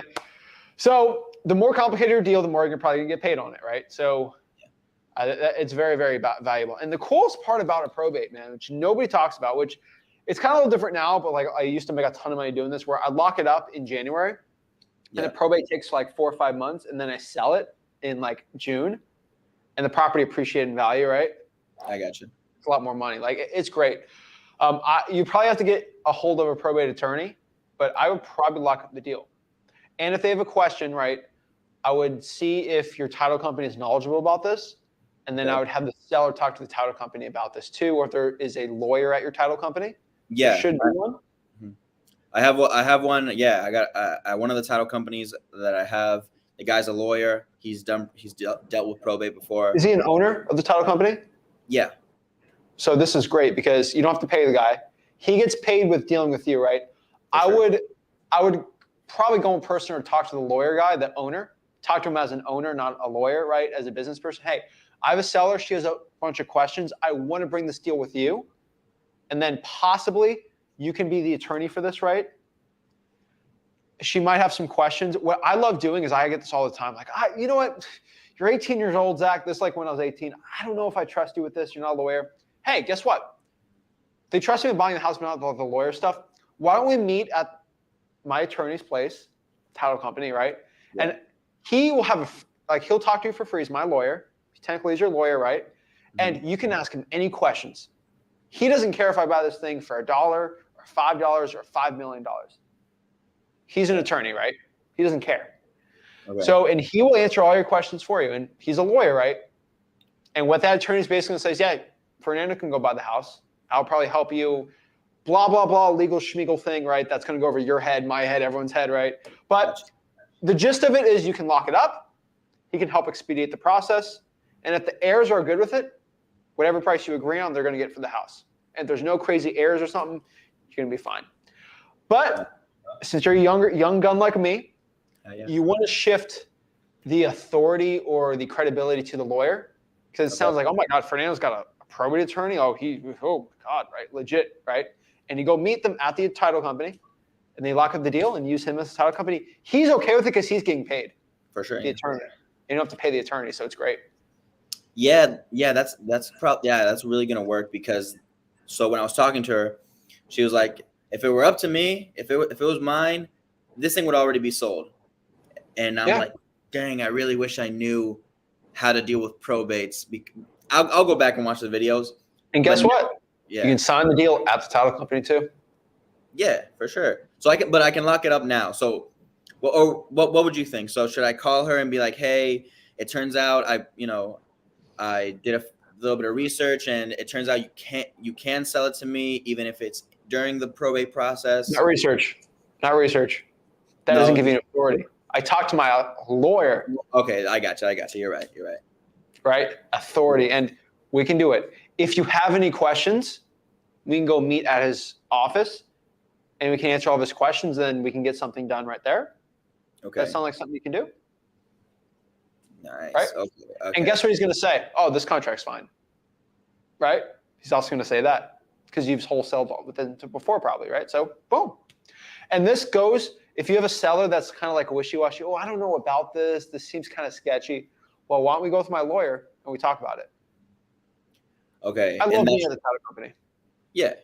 And so that should be the first thing, right? But what about like negotiating price and all that stuff? Should that be after that, or what do you think? An unanswered objection is going to be the biggest killer to a deal. Okay. So if she has an objection already about if it's legal or whatever, I would not even get into the negotiations because she's already like, I don't know if this Fernando guy, right? Okay. So I would get a ballpark range if you can, and then I would have her speak with the attorney and then get it locked up from there. I gotcha. And this might be nitpicking, but does it have to be in person? Can we not have like a 3-way call or something? That's, You can have a 3-way call, but it just sounds more legit. I gotcha. All right. I mean, if it's right there in Pensacola, I mean, why not? Yeah. Right? Dude, it's literally like 10 minutes from where I live. Super close. Yeah. Because when you just say, hey, why don't you just meet at my attorney's office? It just sounds like, oh my gosh, this guy's legit. Okay. Yeah. Okay. I'll definitely do that then. I'll have to call them probably tomorrow. I'll probably call them tomorrow and see what else to do with it. Trust me, I've saved, because if it's like, all right, I got 3 wholesalers calling me, and this Fernando guy wants me to speak with his attorney and like get it done right now, and you sound way more legit. Gotcha. Should I sell this deal to the guy with the attorney or the guy without the attorney? Whoa. Yeah. It I've makes seen sense. a lot of deals doing it, man. It's definitely a little more advanced, but it's a little card trick you can put out, and I've got a lot of deals from it. So that was great you put out. I think a lot of people are going to learn a lot from that. That's pretty cool. Okay. I'll definitely update. Man, I got some stories I'd like to tell you about what's been going on. I'll tell you some other time. But it's been a crazy ride, man. Been a crazy ride. Any more deals? I got one locked up right now. Awesome, dude. Locked Why up don't you right get that closed, and then we'll put you on the podcast, and you can tell the story to everyone. Oh man, I don't think I'm that cool yet. I don't think I'm that Get the cool, deal done, dude. It's inspirational, man. I guess. Yeah, for sure, man. It's just like I'm telling you, man, cold calling all of those lists and then the people who don't answer or you just put sticky notes on them. It's killer, man. Dude, it's inspirational, man. Like everyone that is your age can be like, wow. That's just a bunch of leads, like hot leads, Yeah. Dude, a lot of people in your background can really relate to your story when you reveal it, right? So I'll get you on. I got to get Sullivan on. I got a lot of people I got to put on because so many people are getting their deals reaching out to me. But get that deal locked up and we can talk about your story. All right, man. Sounds good. Zach, thank you, man. I appreciate it. Next time we'll talk about the Avengers and stuff. Oh, yeah. Oh, they got the new Avengers coming out the next 2. That's going to be when I'm like 45 years old, so whatever. But I'll talk about it later, man. All right, man. Thanks. I appreciate it, man. Thank you. Take care. Hey. All right. I think it sucks about the Avengers. I already know how it's going out. I heard Secret Wars. I know Kang. I know all this stuff. I'm watching a movie about stuff I already know. It's like reading a book and then watching the movie. Like, it's probably low-key. I don't even know what's going to go on in that. So it's pretty cool. And don't even start on Thor. All right. Joel. I'm here. I'm here. What's up? How are you? How's it going, man? I'm blessed. How are you? Man, last time we spoke, you told me to go back on the live and tell you my plan, but I get out of work so late. By the time you start your live, I've been like waiting, and I can't get to you. But anyways, thank you again, man, for the help and your availability, man, for people like me. Of course, man. I make time for it, dude. I couldn't do 5, but I still make time for you guys. No, I commit to myself. I really appreciate it. But I can't tell you to be consistent if I can't be consistent. So That's true. And again, go Dolphins all day, every day. Okay. But yeah, you told me to get a plan. I went back to like my basics because I overanalyze everything. I've like created like 3 different freaking like Excel spreadsheets to try too to smart. like, For your own good. yeah, to like try to get like ARVs and all this stuff. I was like, okay, I'm just gonna do it. So I set up my text messaging again because I work a lot, so I don't really have time to cold call, but and I started looking at the code violations and all that stuff because I was just using, I mean, I know that you and your dad really focus on like the code violations and probates and stuff like that, but I got a large list of like vacant with high equity. Do you think that's a good list to do? How big of a list? Huh? How big of a list? I got PropStream a while back, so I actually have 2 lists. Like skip traced. Yeah, yeah, they're skip traced too. Yeah, it's like 14,000.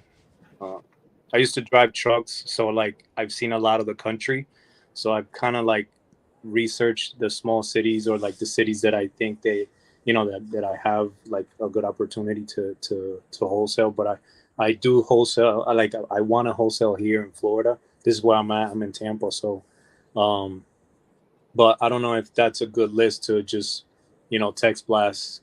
Is it Tampa, or is it like Plant City, Tampa? No, I'm in Tampa. I'm like 2 blocks away from the Buck Stadium. Oh snap! All right, you're in Tampa. Yeah. Okay. Yeah, right. but and soon I'm gonna be JVing with you something. But that was my question. I wanted to know if you think that would be a good, at least starting point, because I know that I'm gonna blow by a lot of the maybes or just not that good, deals because I'm just texting. I'm just trying to, kind of nitpick since I'm at work for like 10 hours a day. So I just wanted to get your opinion on that. You can do 14,000. Are you going to be able to cold call or text blast 14,000? Yeah. I mean, I have an ability to, then do it. I have a pretty decent job. I'm not like that young kid, which I give him props. He got $500 and he's pushing it, but I'm okay. I don't, I'm not in that situation. Well, you have 2 resources, man. You have time and money. You have the money, just on the time. Yeah, I don't have the time. So we're going to use money to help you buy the time. Yeah. So I would probably try text blasting that list. Why not? Yeah. Okay. That's probably going to be the most efficient time one, or hire a VA to cold call for you, which I'd probably say text blasting is going to be better. Okay. 500 a day, 1,000 a day. I think, honestly, 500 a day for 25 days, Monday through Friday, after work, for probably a month, we'll probably get that 14,000, right? Yeah, I have it for 400, just so I can kind of like spread it throughout. Yeah, 400 a day. That's perfect. That's fine. Okay, cool. I'm telling you, it's gonna happen. It's going to happen. I'm on it. So, but yeah, and I was gonna ask you too. I kind of read over the contract that you have, and that was like what I talked to you about last time. That after I had the contract, the lady kind of ghosted me, and I needed to get a signature from her because I didn't use your contract. This was before I found you. Okay. So the contract that I had, it was already in title and everything, and they needed a signature from her for me to cancel the contract.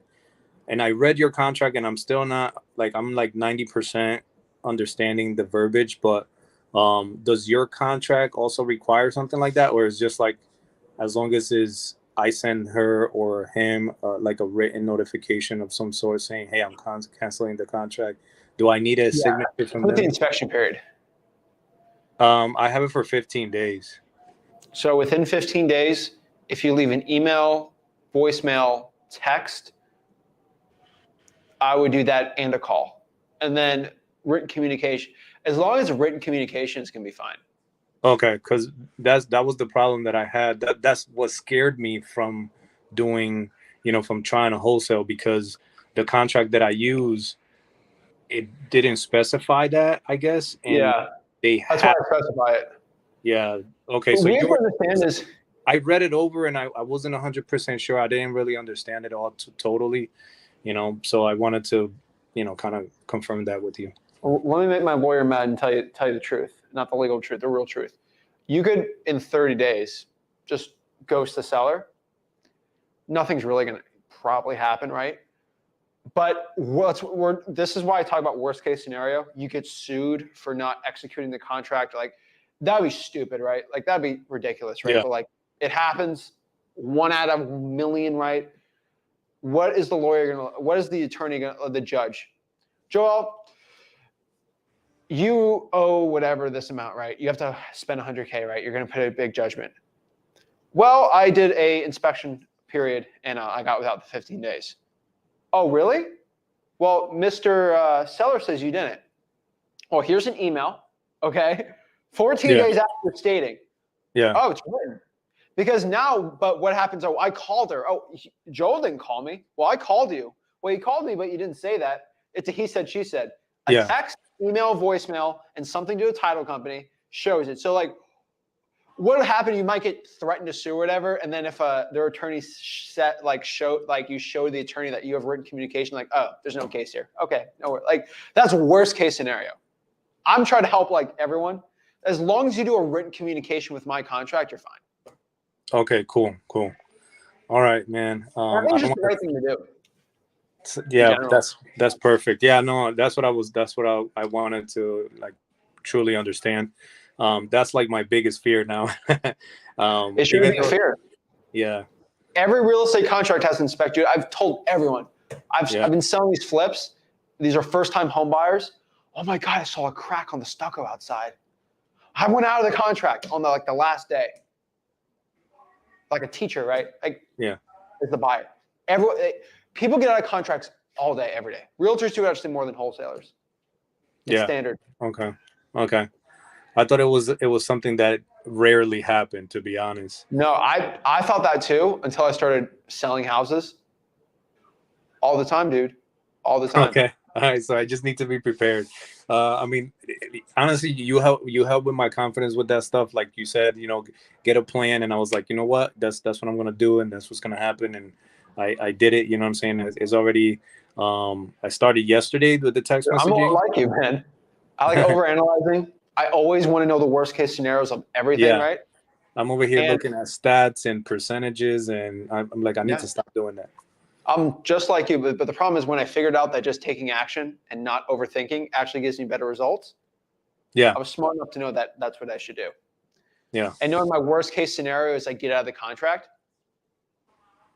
That's it, right? Yeah. Okay. All right. The only thing you ever do, the only time you get sued in wholesaling is if you steal someone's deal or somebody steals your deal and you're suing them. Or you do something like blatantly illegal, right? Like you forge signatures. But like, I feel like, like you're a good person, right? You know what's right or wrong. Yeah, right? that's a good moral compass. Yeah. You're fine. I would never, that's something that, I mean, I would love to help people, when they have a tough situation. Because I've been there myself. I lost a house when I was much younger. So I know how it feels. So that's one of the reasons. I mean, I have my whys, but that's one of the reasons too. So I'll get going, man. You know what to do. All right, man. Well, I don't want to take more of your time because I know there's other people waiting, but thank you again, man. You guys are the MVPs, man. I appreciate it. All right. Appreciate it, bro. So if you are looking to get in texting though, since you're an over analytical person, which is good, what you need to understand about text blasting is once you're texting is really weird because you have to have all this different ad copy, right? And you're going to be testing. Well, this one got 80% delivery. This one got 90%. This one got a 5% response rate. This one got a 15% response rate. Yeah. Let's start doing more of this. Okay. Then that's when you get into statistics. I've done thousands of ad copies, and I have like 50 that work the best. And that's what I do. Okay. So as long as you know that, spinner tokens, all that, like you got to do some research, right? But once you get it down pat, you'll do well. Okay. I know about the spin tokens. I have that on my on the system that I use. Whatever system you use. But as long as you got that in place, you know how to do the ad copy the right way, you're gonna be fine. All right, cool. All right, thank you, man. Appreciate it. Appreciate your bow and arrow, man. So if your bow is good and your arrow sucks, so like I don't know which one's good or bad, so you're gonna have to figure that out. All right. Yeah, for sure. Thank you, man. All right. Appreciate it. Have a great one, bro. All right, you too. Great questions, guys. Are we good on this side? Let's see.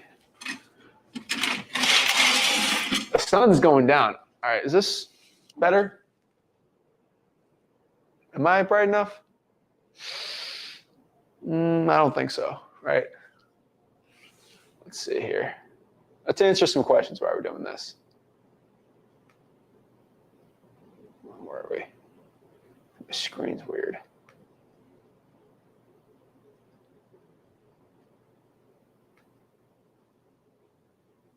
There we go. All right, let's answer some questions.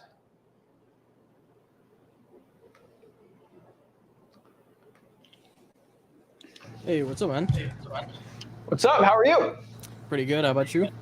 I'm blessed, man. How can I help you out? What's up? So, quick question. I'm debating going back to cold calling because, I told you about this a couple of weeks ago. I've been using REI Reply to text blast, and I know you didn't recommend it for a specific reason because it's not the greatest, and I've just been using it for the price.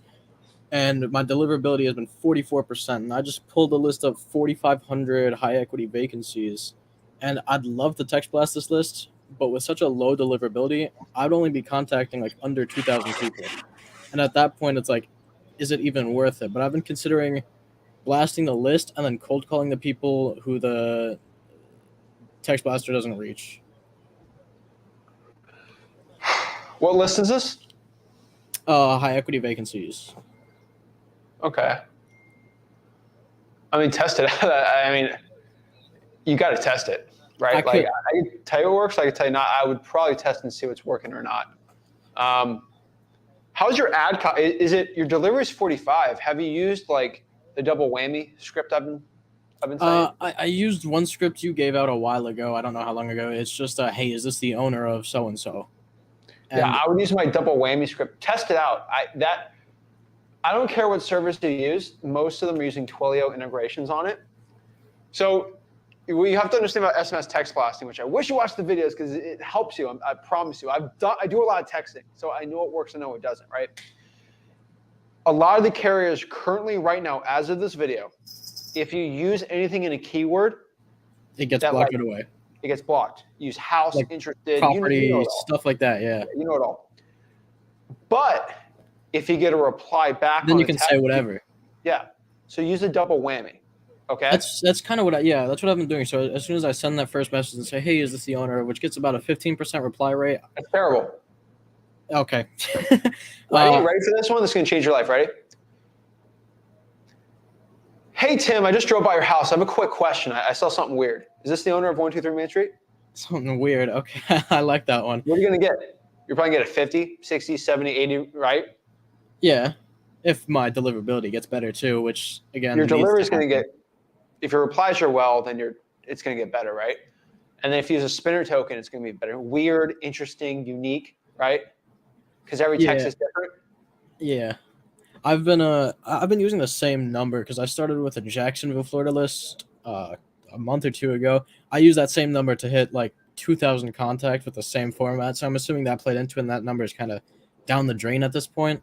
So I think changing the script, changing the number will definitely improve that. And I have the money to go out and buy batch SMS or lead Sherpa or launch control, any of those. But it's at its core, it's just Twilio. So I don't think it's going to make a big difference. If you have spinner tokens, that makes a huge difference with deliverability rates. And I don't 'Cause think when I REI send reply has that. What? I don't think REI reply has that. So that might be a big one. I'm just To, letting you know. So what I mean by that is when I send 2,000 texts out, every text is completely different. Everyone. yeah, There's that's the not one difference. text that's the Mine are all the same. So, and I'm using the same number, which again I know I shouldn't be doing, but at that point I was doing a much lower volume. I was doing like 100 to 200 texts a day, and at this point with the 4,500 list, I want to do like 300 to 400 a day. You can use whatever service you want. I'm just telling you when I use batch. When I send 2,000 texts out, there's 2,000 different texts. They all have different variations. Usually 3 or 4 words are different every single time, but it brings your deliverability rate up. And if I add my double whammy, it works really well. I'm not saying that you can keep doing I don't really care, but what I'm telling you, try the double whammy and see if that changes things. It might not change the deliverability rate, but it'll 100% help the reply. Okay, yeah, that's something I need to go for. And if my deliverability doesn't really improve, because I don't want to be stuck there contacting under 2,000 people on a list of 4,500, would you say just go back and cold call or send another message to whoever I don't end up texting or going? Yeah, through? try that out. Voicemail, call, anything you really want.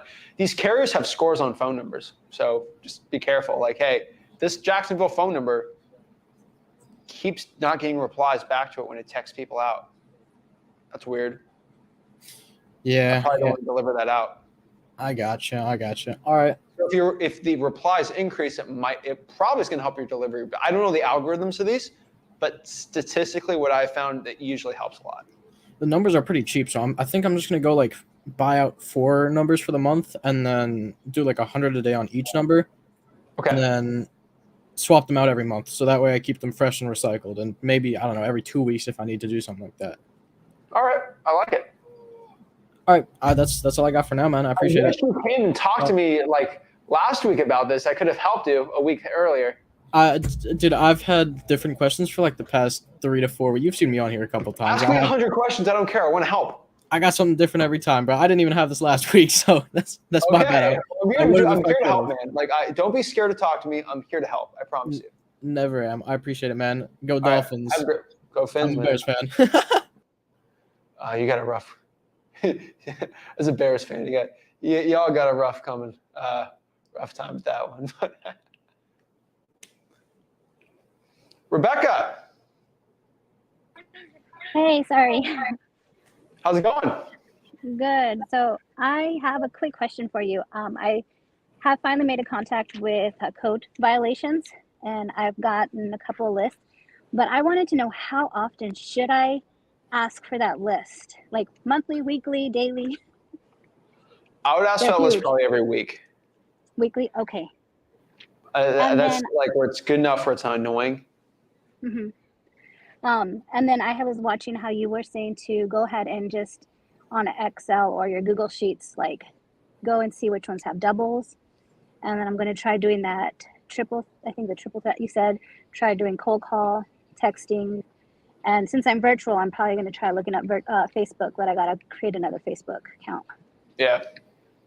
Okay. I'm going to hit it hard. I'm actually going down to more part-time next week. So I need to get this deal. Been working at it since January, but I'm not going to give up. I like this. Keep it up. Yeah. Well, thank you. I'll let you go and have fun in Mexico. I appreciate it. Thanks, Rebecca. Okay. Bye.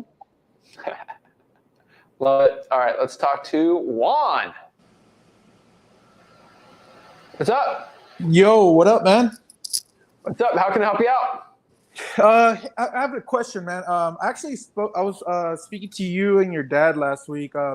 I'm over here in Orange County in California. Yep, I remember. Yeah, man. So I've been, obviously putting everything together. I've been doing it for about 9 months. So I actually pulled out my list, and obviously I've been working on one that with my VA.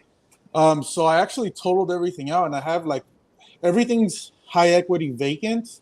So I have about 35,000 skip traced already. So yeah, dude, it's crazy. And yeah, so I mean, everybody's been, I've sent out, multiple agreements, and people at the last minute, they're like, well, I got another, somebody else already offered me more. So it's been kind of heartbreaking, especially because, I got sold a good of bills, like that it was going to work here. And, I do have my podio already set up and I have like at least 150, leads.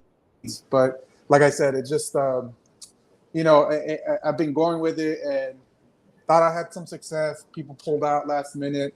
So my whole thing is, I've been thinking about it like, deeply, and I wanted to take a different approach. So I was really listening to what your dad were saying last week about my market, and unfortunately, I had to go through the experience. Of course, I put the effort, and I've been putting a lot of effort, with follow-ups and everything like that. But I do see where you guys are talking about. Where, I mean, Orange County, LA, San Diego, it's almost impossible, man. I get it. I told you. Yeah. And I mean, I have a pretty good job. I'm in insurance. I'm a little bit older. I'm like 30, and I started this during the pandemic and just going through the whole motion, right?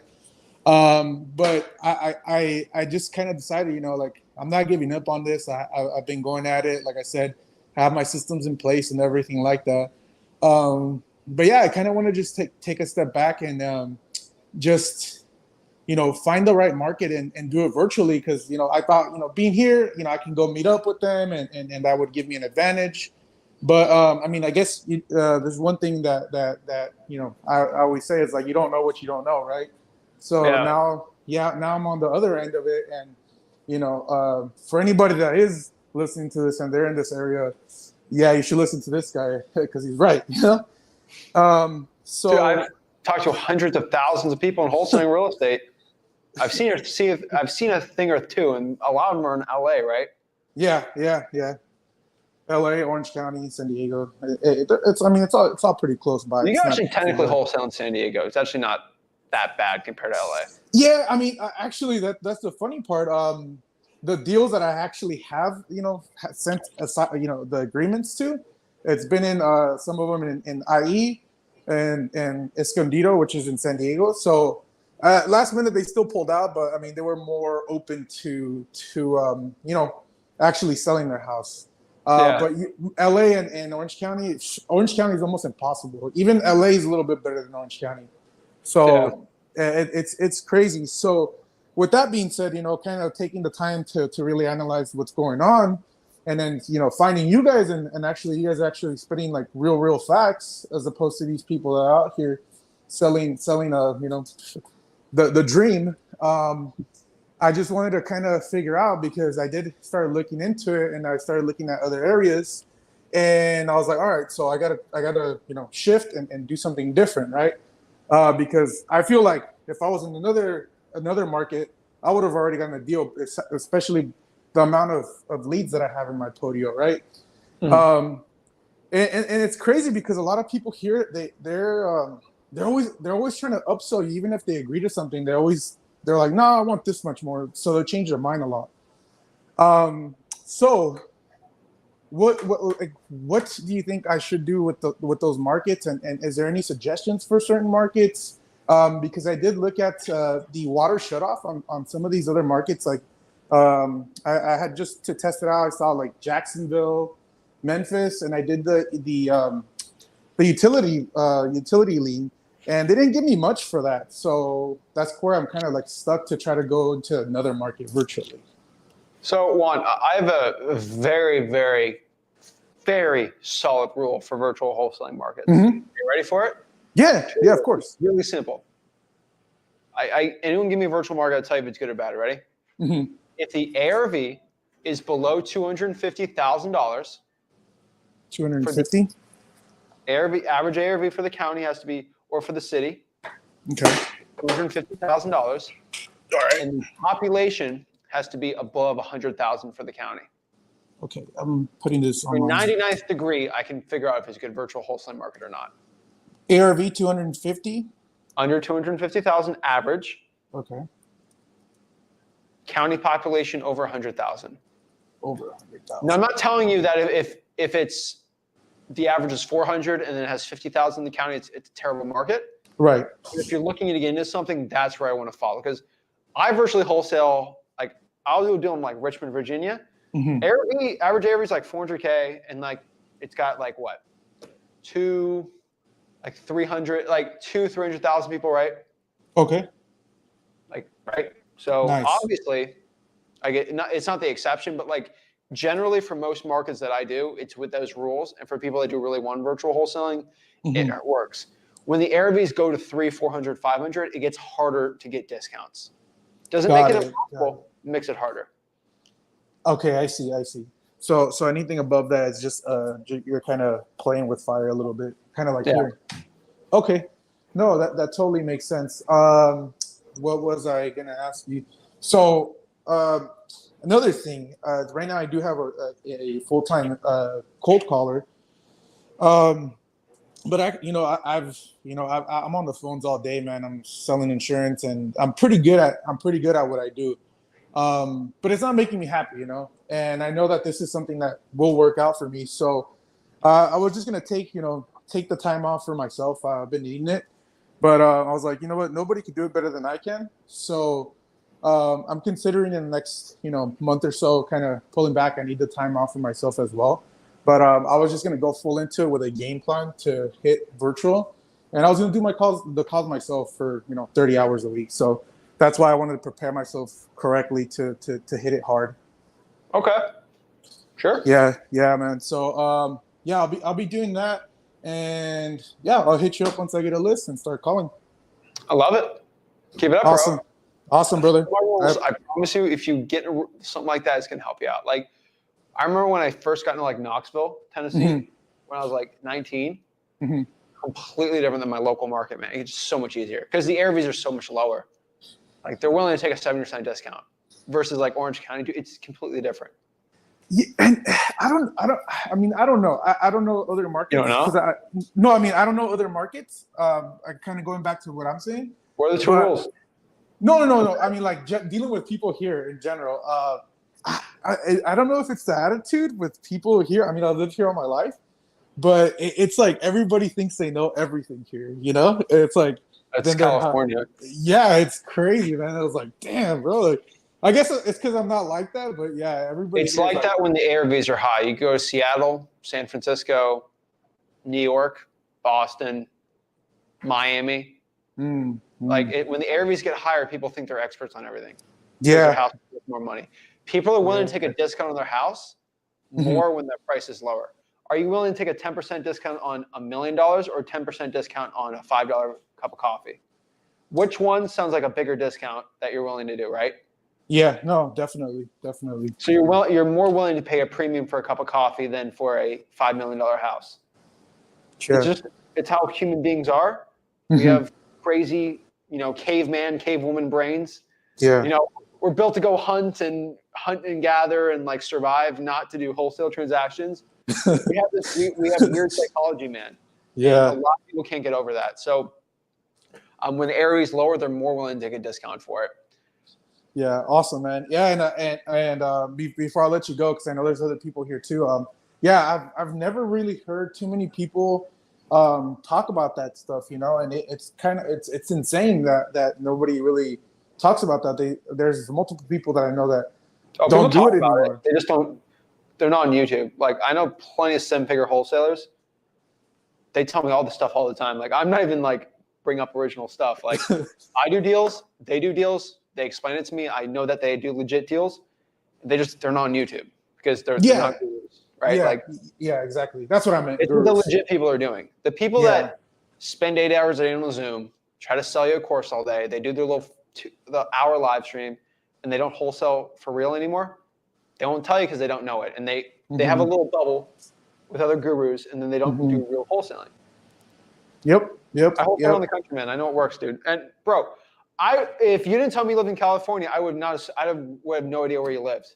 Yeah. So just understand the way you cold call, nobody knows. Yeah, exactly. It's a mindset thing.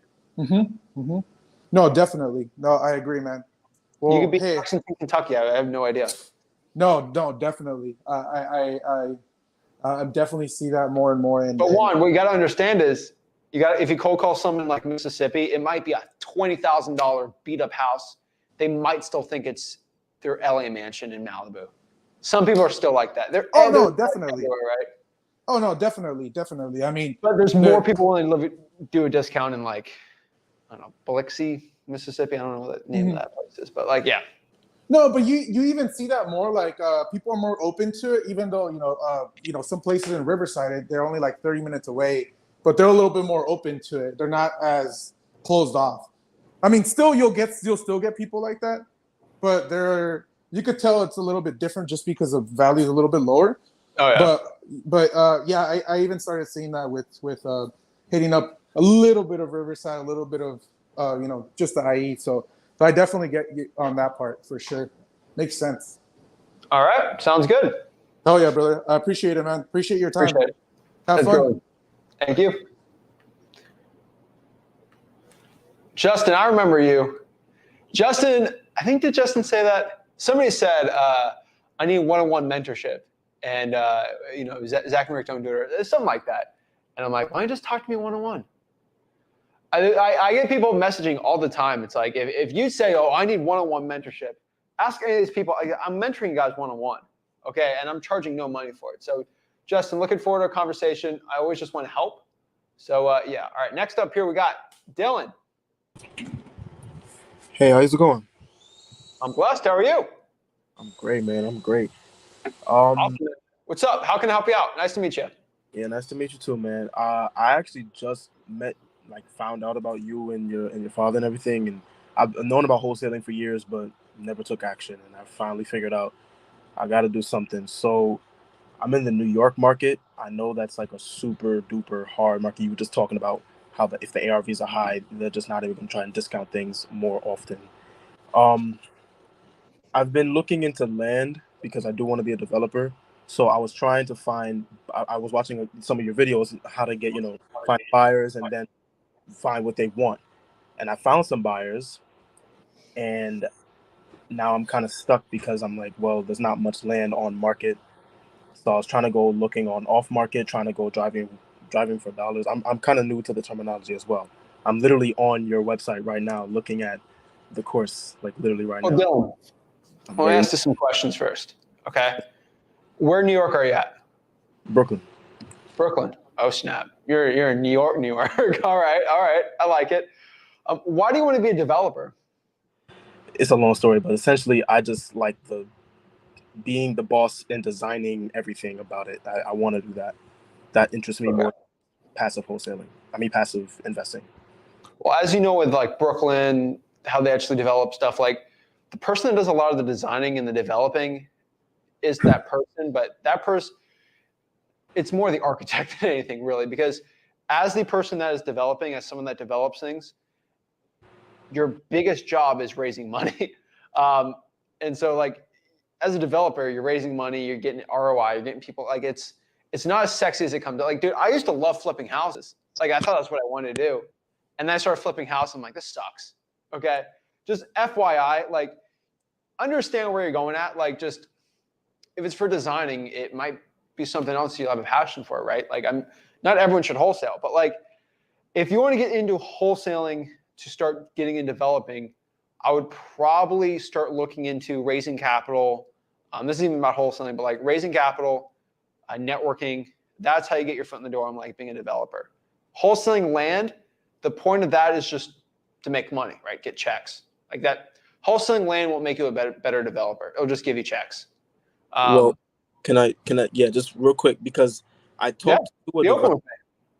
I talked to a developer, a consultant developer, and he gave me the advice of wholesaling land to developers and builders, and then partnering up with them, and kind of like exchange for just getting some deal flow, some cash flow. But then once I get some dollars in my pocket, I can be like, hey, some developer that I have a good relationship with, could we, instead of me getting this $20,000 assignment deal or however much money, could I just give it to you and we JV and I get like 5-10% and I literally watch and work under you and learn the development process from A to Z on this deal that I'm going to give you?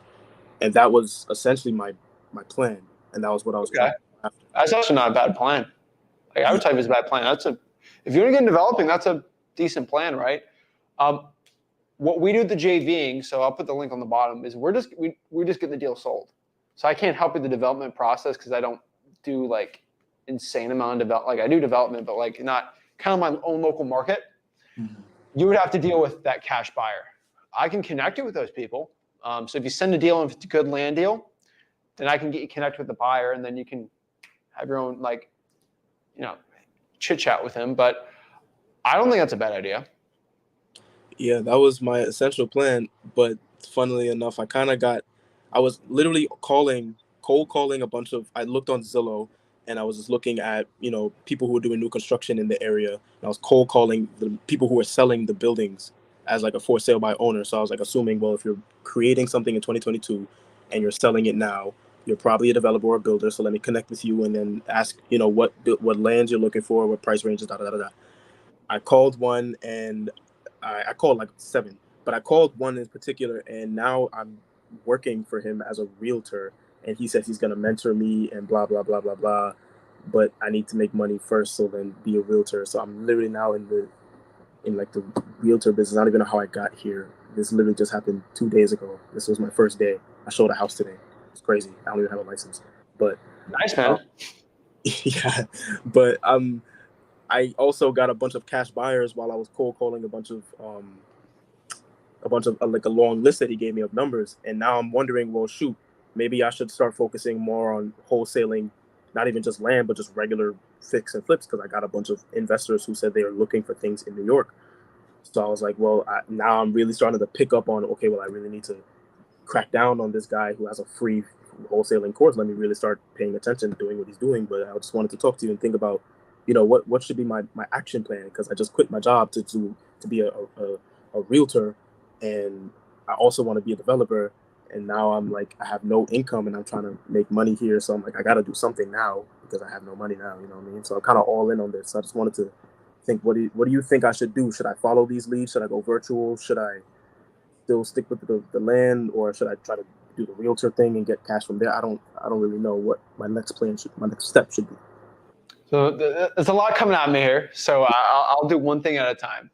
The first reason why I put the 10 steps to get into wholesaling is you got to get your why. If your why is to become a developer and that's why you want to start wholesaling, you'll make 100K, then you'll quit. And then all that effort kind of goes to nothing, right? And then you'll get your foot in the door. There's a lot easier ways to get your foot in the door with a developer than to start wholesaling land. You get annoying, right?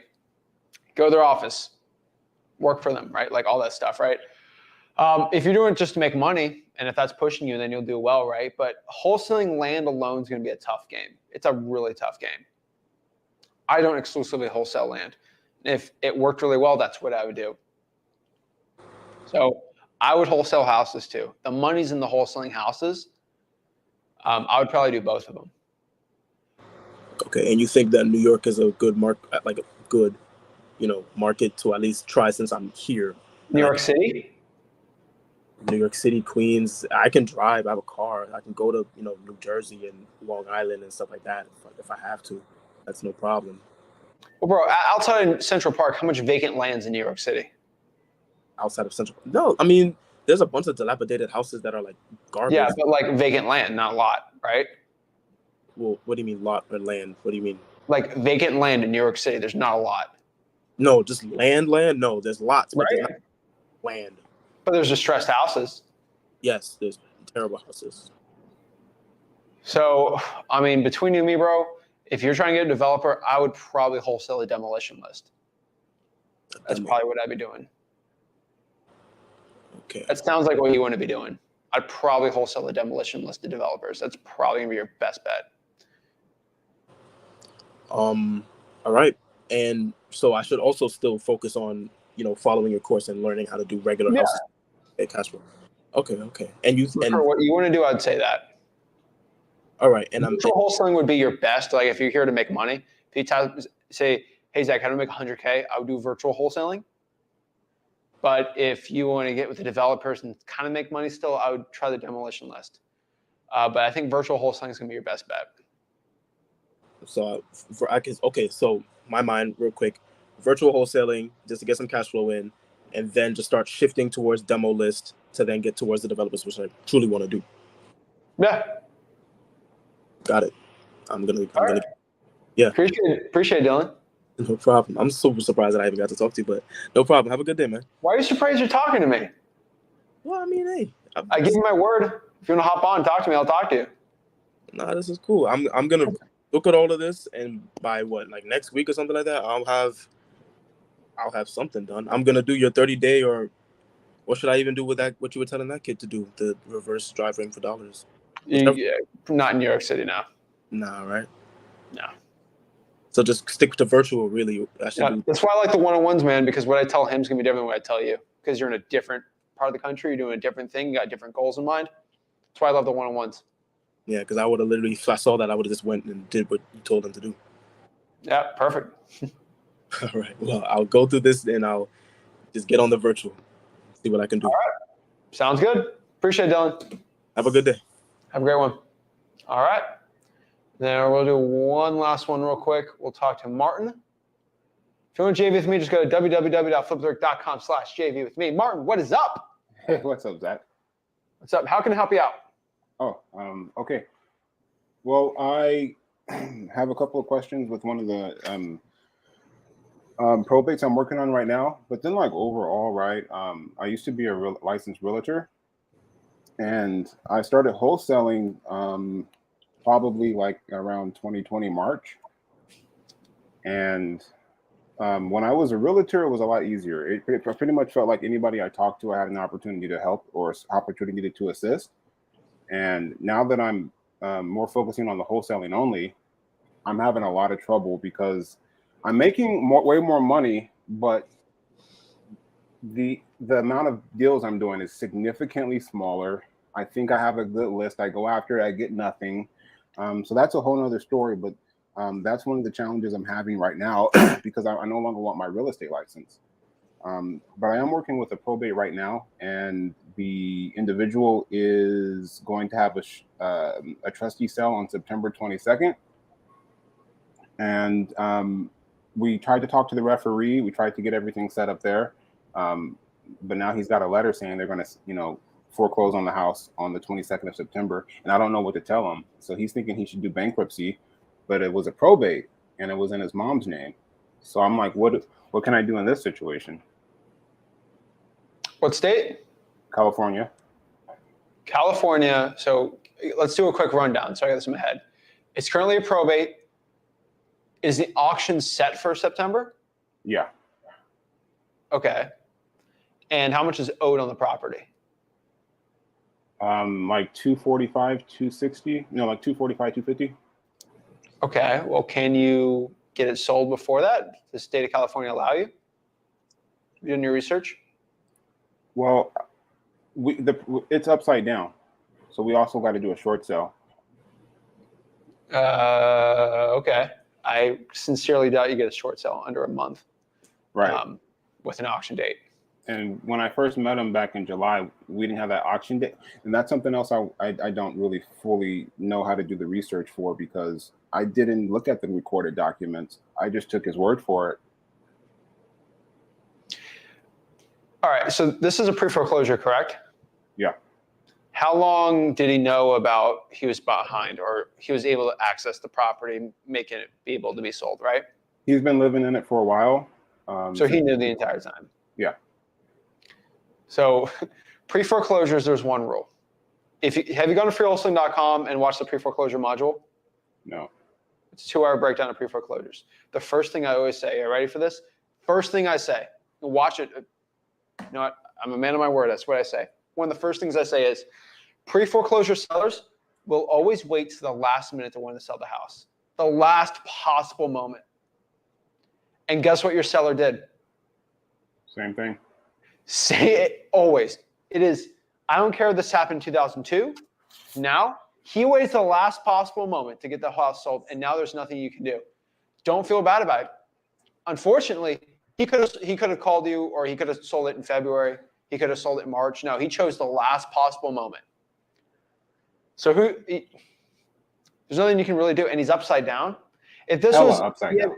If it is, there's a hole in the roof and all types of stuff. They tried to start a second bathroom. They didn't even complete.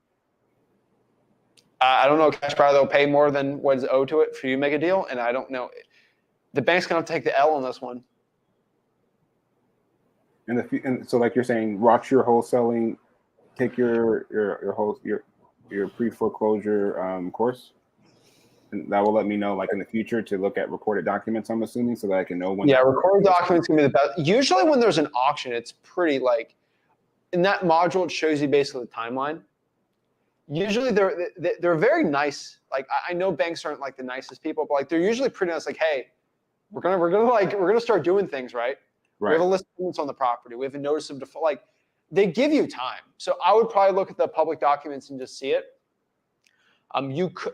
The theoretical only thing you can possibly do in like any scenario is if you can probably do a short sale, but it's just it's not enough time. I didn't think so. What about that bankruptcy that he says he says he got that idea from like a mortgage person that called him? You can do it, but bankruptcy in a month, you can do it. And it's not in his name. Would that still help? No. He's going to do bankruptcy. It's on his name. Who's the deed to? The deceased person, right? Yeah, his mom. When did the mom die? I didn't look at the death certificate because I have somebody else that does the probate for me. I just handed it to her, so she knows.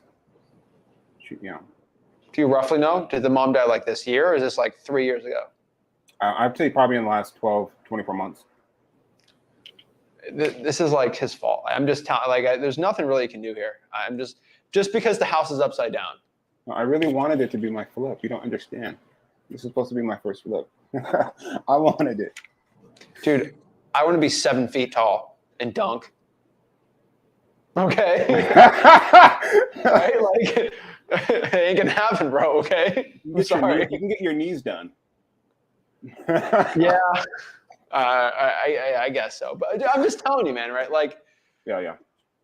Unfortunately, when you target a pre-foreclosure list or a probate list, you're going to do the pre-foreclosures, and pre-foreclosures, they always wait to the last moment.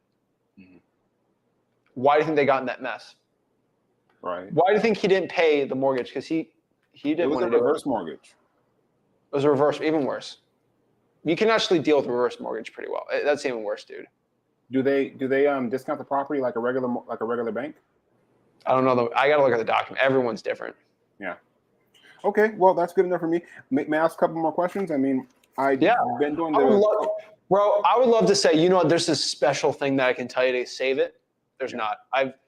Rick's been doing these type of deals for 20 plus years. I've probably hardened the paint for 3+ years on these type of ones with like older sellers. If they wait too long, they wait too long. What's a good way to find vacant land lots? PropStream is going to be your best one. Okay. I feel like everything is high equity. So I hear people saying you got to go after high equity when you're in the wholesaling industry. When I put my list into batch leads, I started using batch leads about a year ago, and I just really studied the system to make sure I understood how it worked before I started doing my text blasting on a high level, which I'm starting to get into right now. And I feel like when I put my list in there, it says like 80% of everything is high equity anyway. And especially it makes sense because we're in California. Yeah, most of them are. We're in Cali. So that's normal? Where? We're in Cali. I thought you said we are in Cali. I'm in California. Yeah, I'm in Fresno, Central Valley. Okay. Mm-hmm. Yeah, they're mostly going to be high equity, dude. I guess it's California to a point just because equity went up like crazy. Yeah. They're mostly going to be in it, but I'd still filter through there. I really like years of ownership. That's another big one I've seen. Years of ownership. You get that from PropStream? You can do it on batch. Okay. Really, between you and me, because no one else is watching, it's only you and me. Batch and PropStream to a 95% T will pull very similar lists. There's special ones each one has, but like really, if it's a high equity, if it's a vacant, like it's really going to be very similar. I pull all my lists. We're the only ones on there, but I use all my lists from title companies. Because they're better. They're free. And I was a realtor before, so that's where I come from. Lists. I like title company lists. They don't have everything, but yeah, they're pretty good starting out. Right. In the future, I definitely will probably just get them from Batch Leads or PropStream or something like that. And then the other thing I was going to say is I've been trying to do the code enforcement list and the fire list, and I've been doing it consistently. I have a VA helping me out to convert the list and just to order them. We order them once a month on the first of the month, and then we convert them and I call them. Again, dude, my challenge is that I used to be a realtor and I'm used to just being able to call anybody, and you have your you have your pick when you're a realtor. I feel like it's not the same as a wholesaler at all. So I could pretty much go into any neighborhood or any list, and I always have an opportunity to help someone as a realtor to list their house. As a wholesaler, I feel like the list needs to be a lot more niche, maybe. Well, here's the problem, Martin. Yeah, you go up to somebody's house and you act like you're the neighborhood-friendly realtor. But guess what always does conversation is, well, oh, no, my uncle's a realtor. My cousin's a realtor. My niece is a realtor. My neighbor's a realtor. My best friend's a realtor. That doesn't happen in wholesaling. Right? Yeah, that's true. That's true. It's trade-offs, man. No, You should look at the amount of go realtors back at all. in this country. It's insane. The competition is unmatched. Unmatched. So wholesaling's way better. So I know some really good. sorry. Martin, stay on after this. I want to ask you a question. I'll get you connected with someone in Fresno I know really well, and they can help you out with some stuff for free. All right.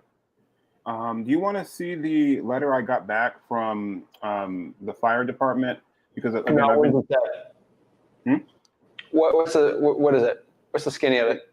it's basically saying that it takes too much time for them to get it. I would go in person, Okay. or I'll go to your local firehouse. All right. Well, we get most of them. This is just one particular county that's telling me this, and someone else is telling me that it's not segregable, but maybe same thing. Go in person. Go in person. Hear you. All right.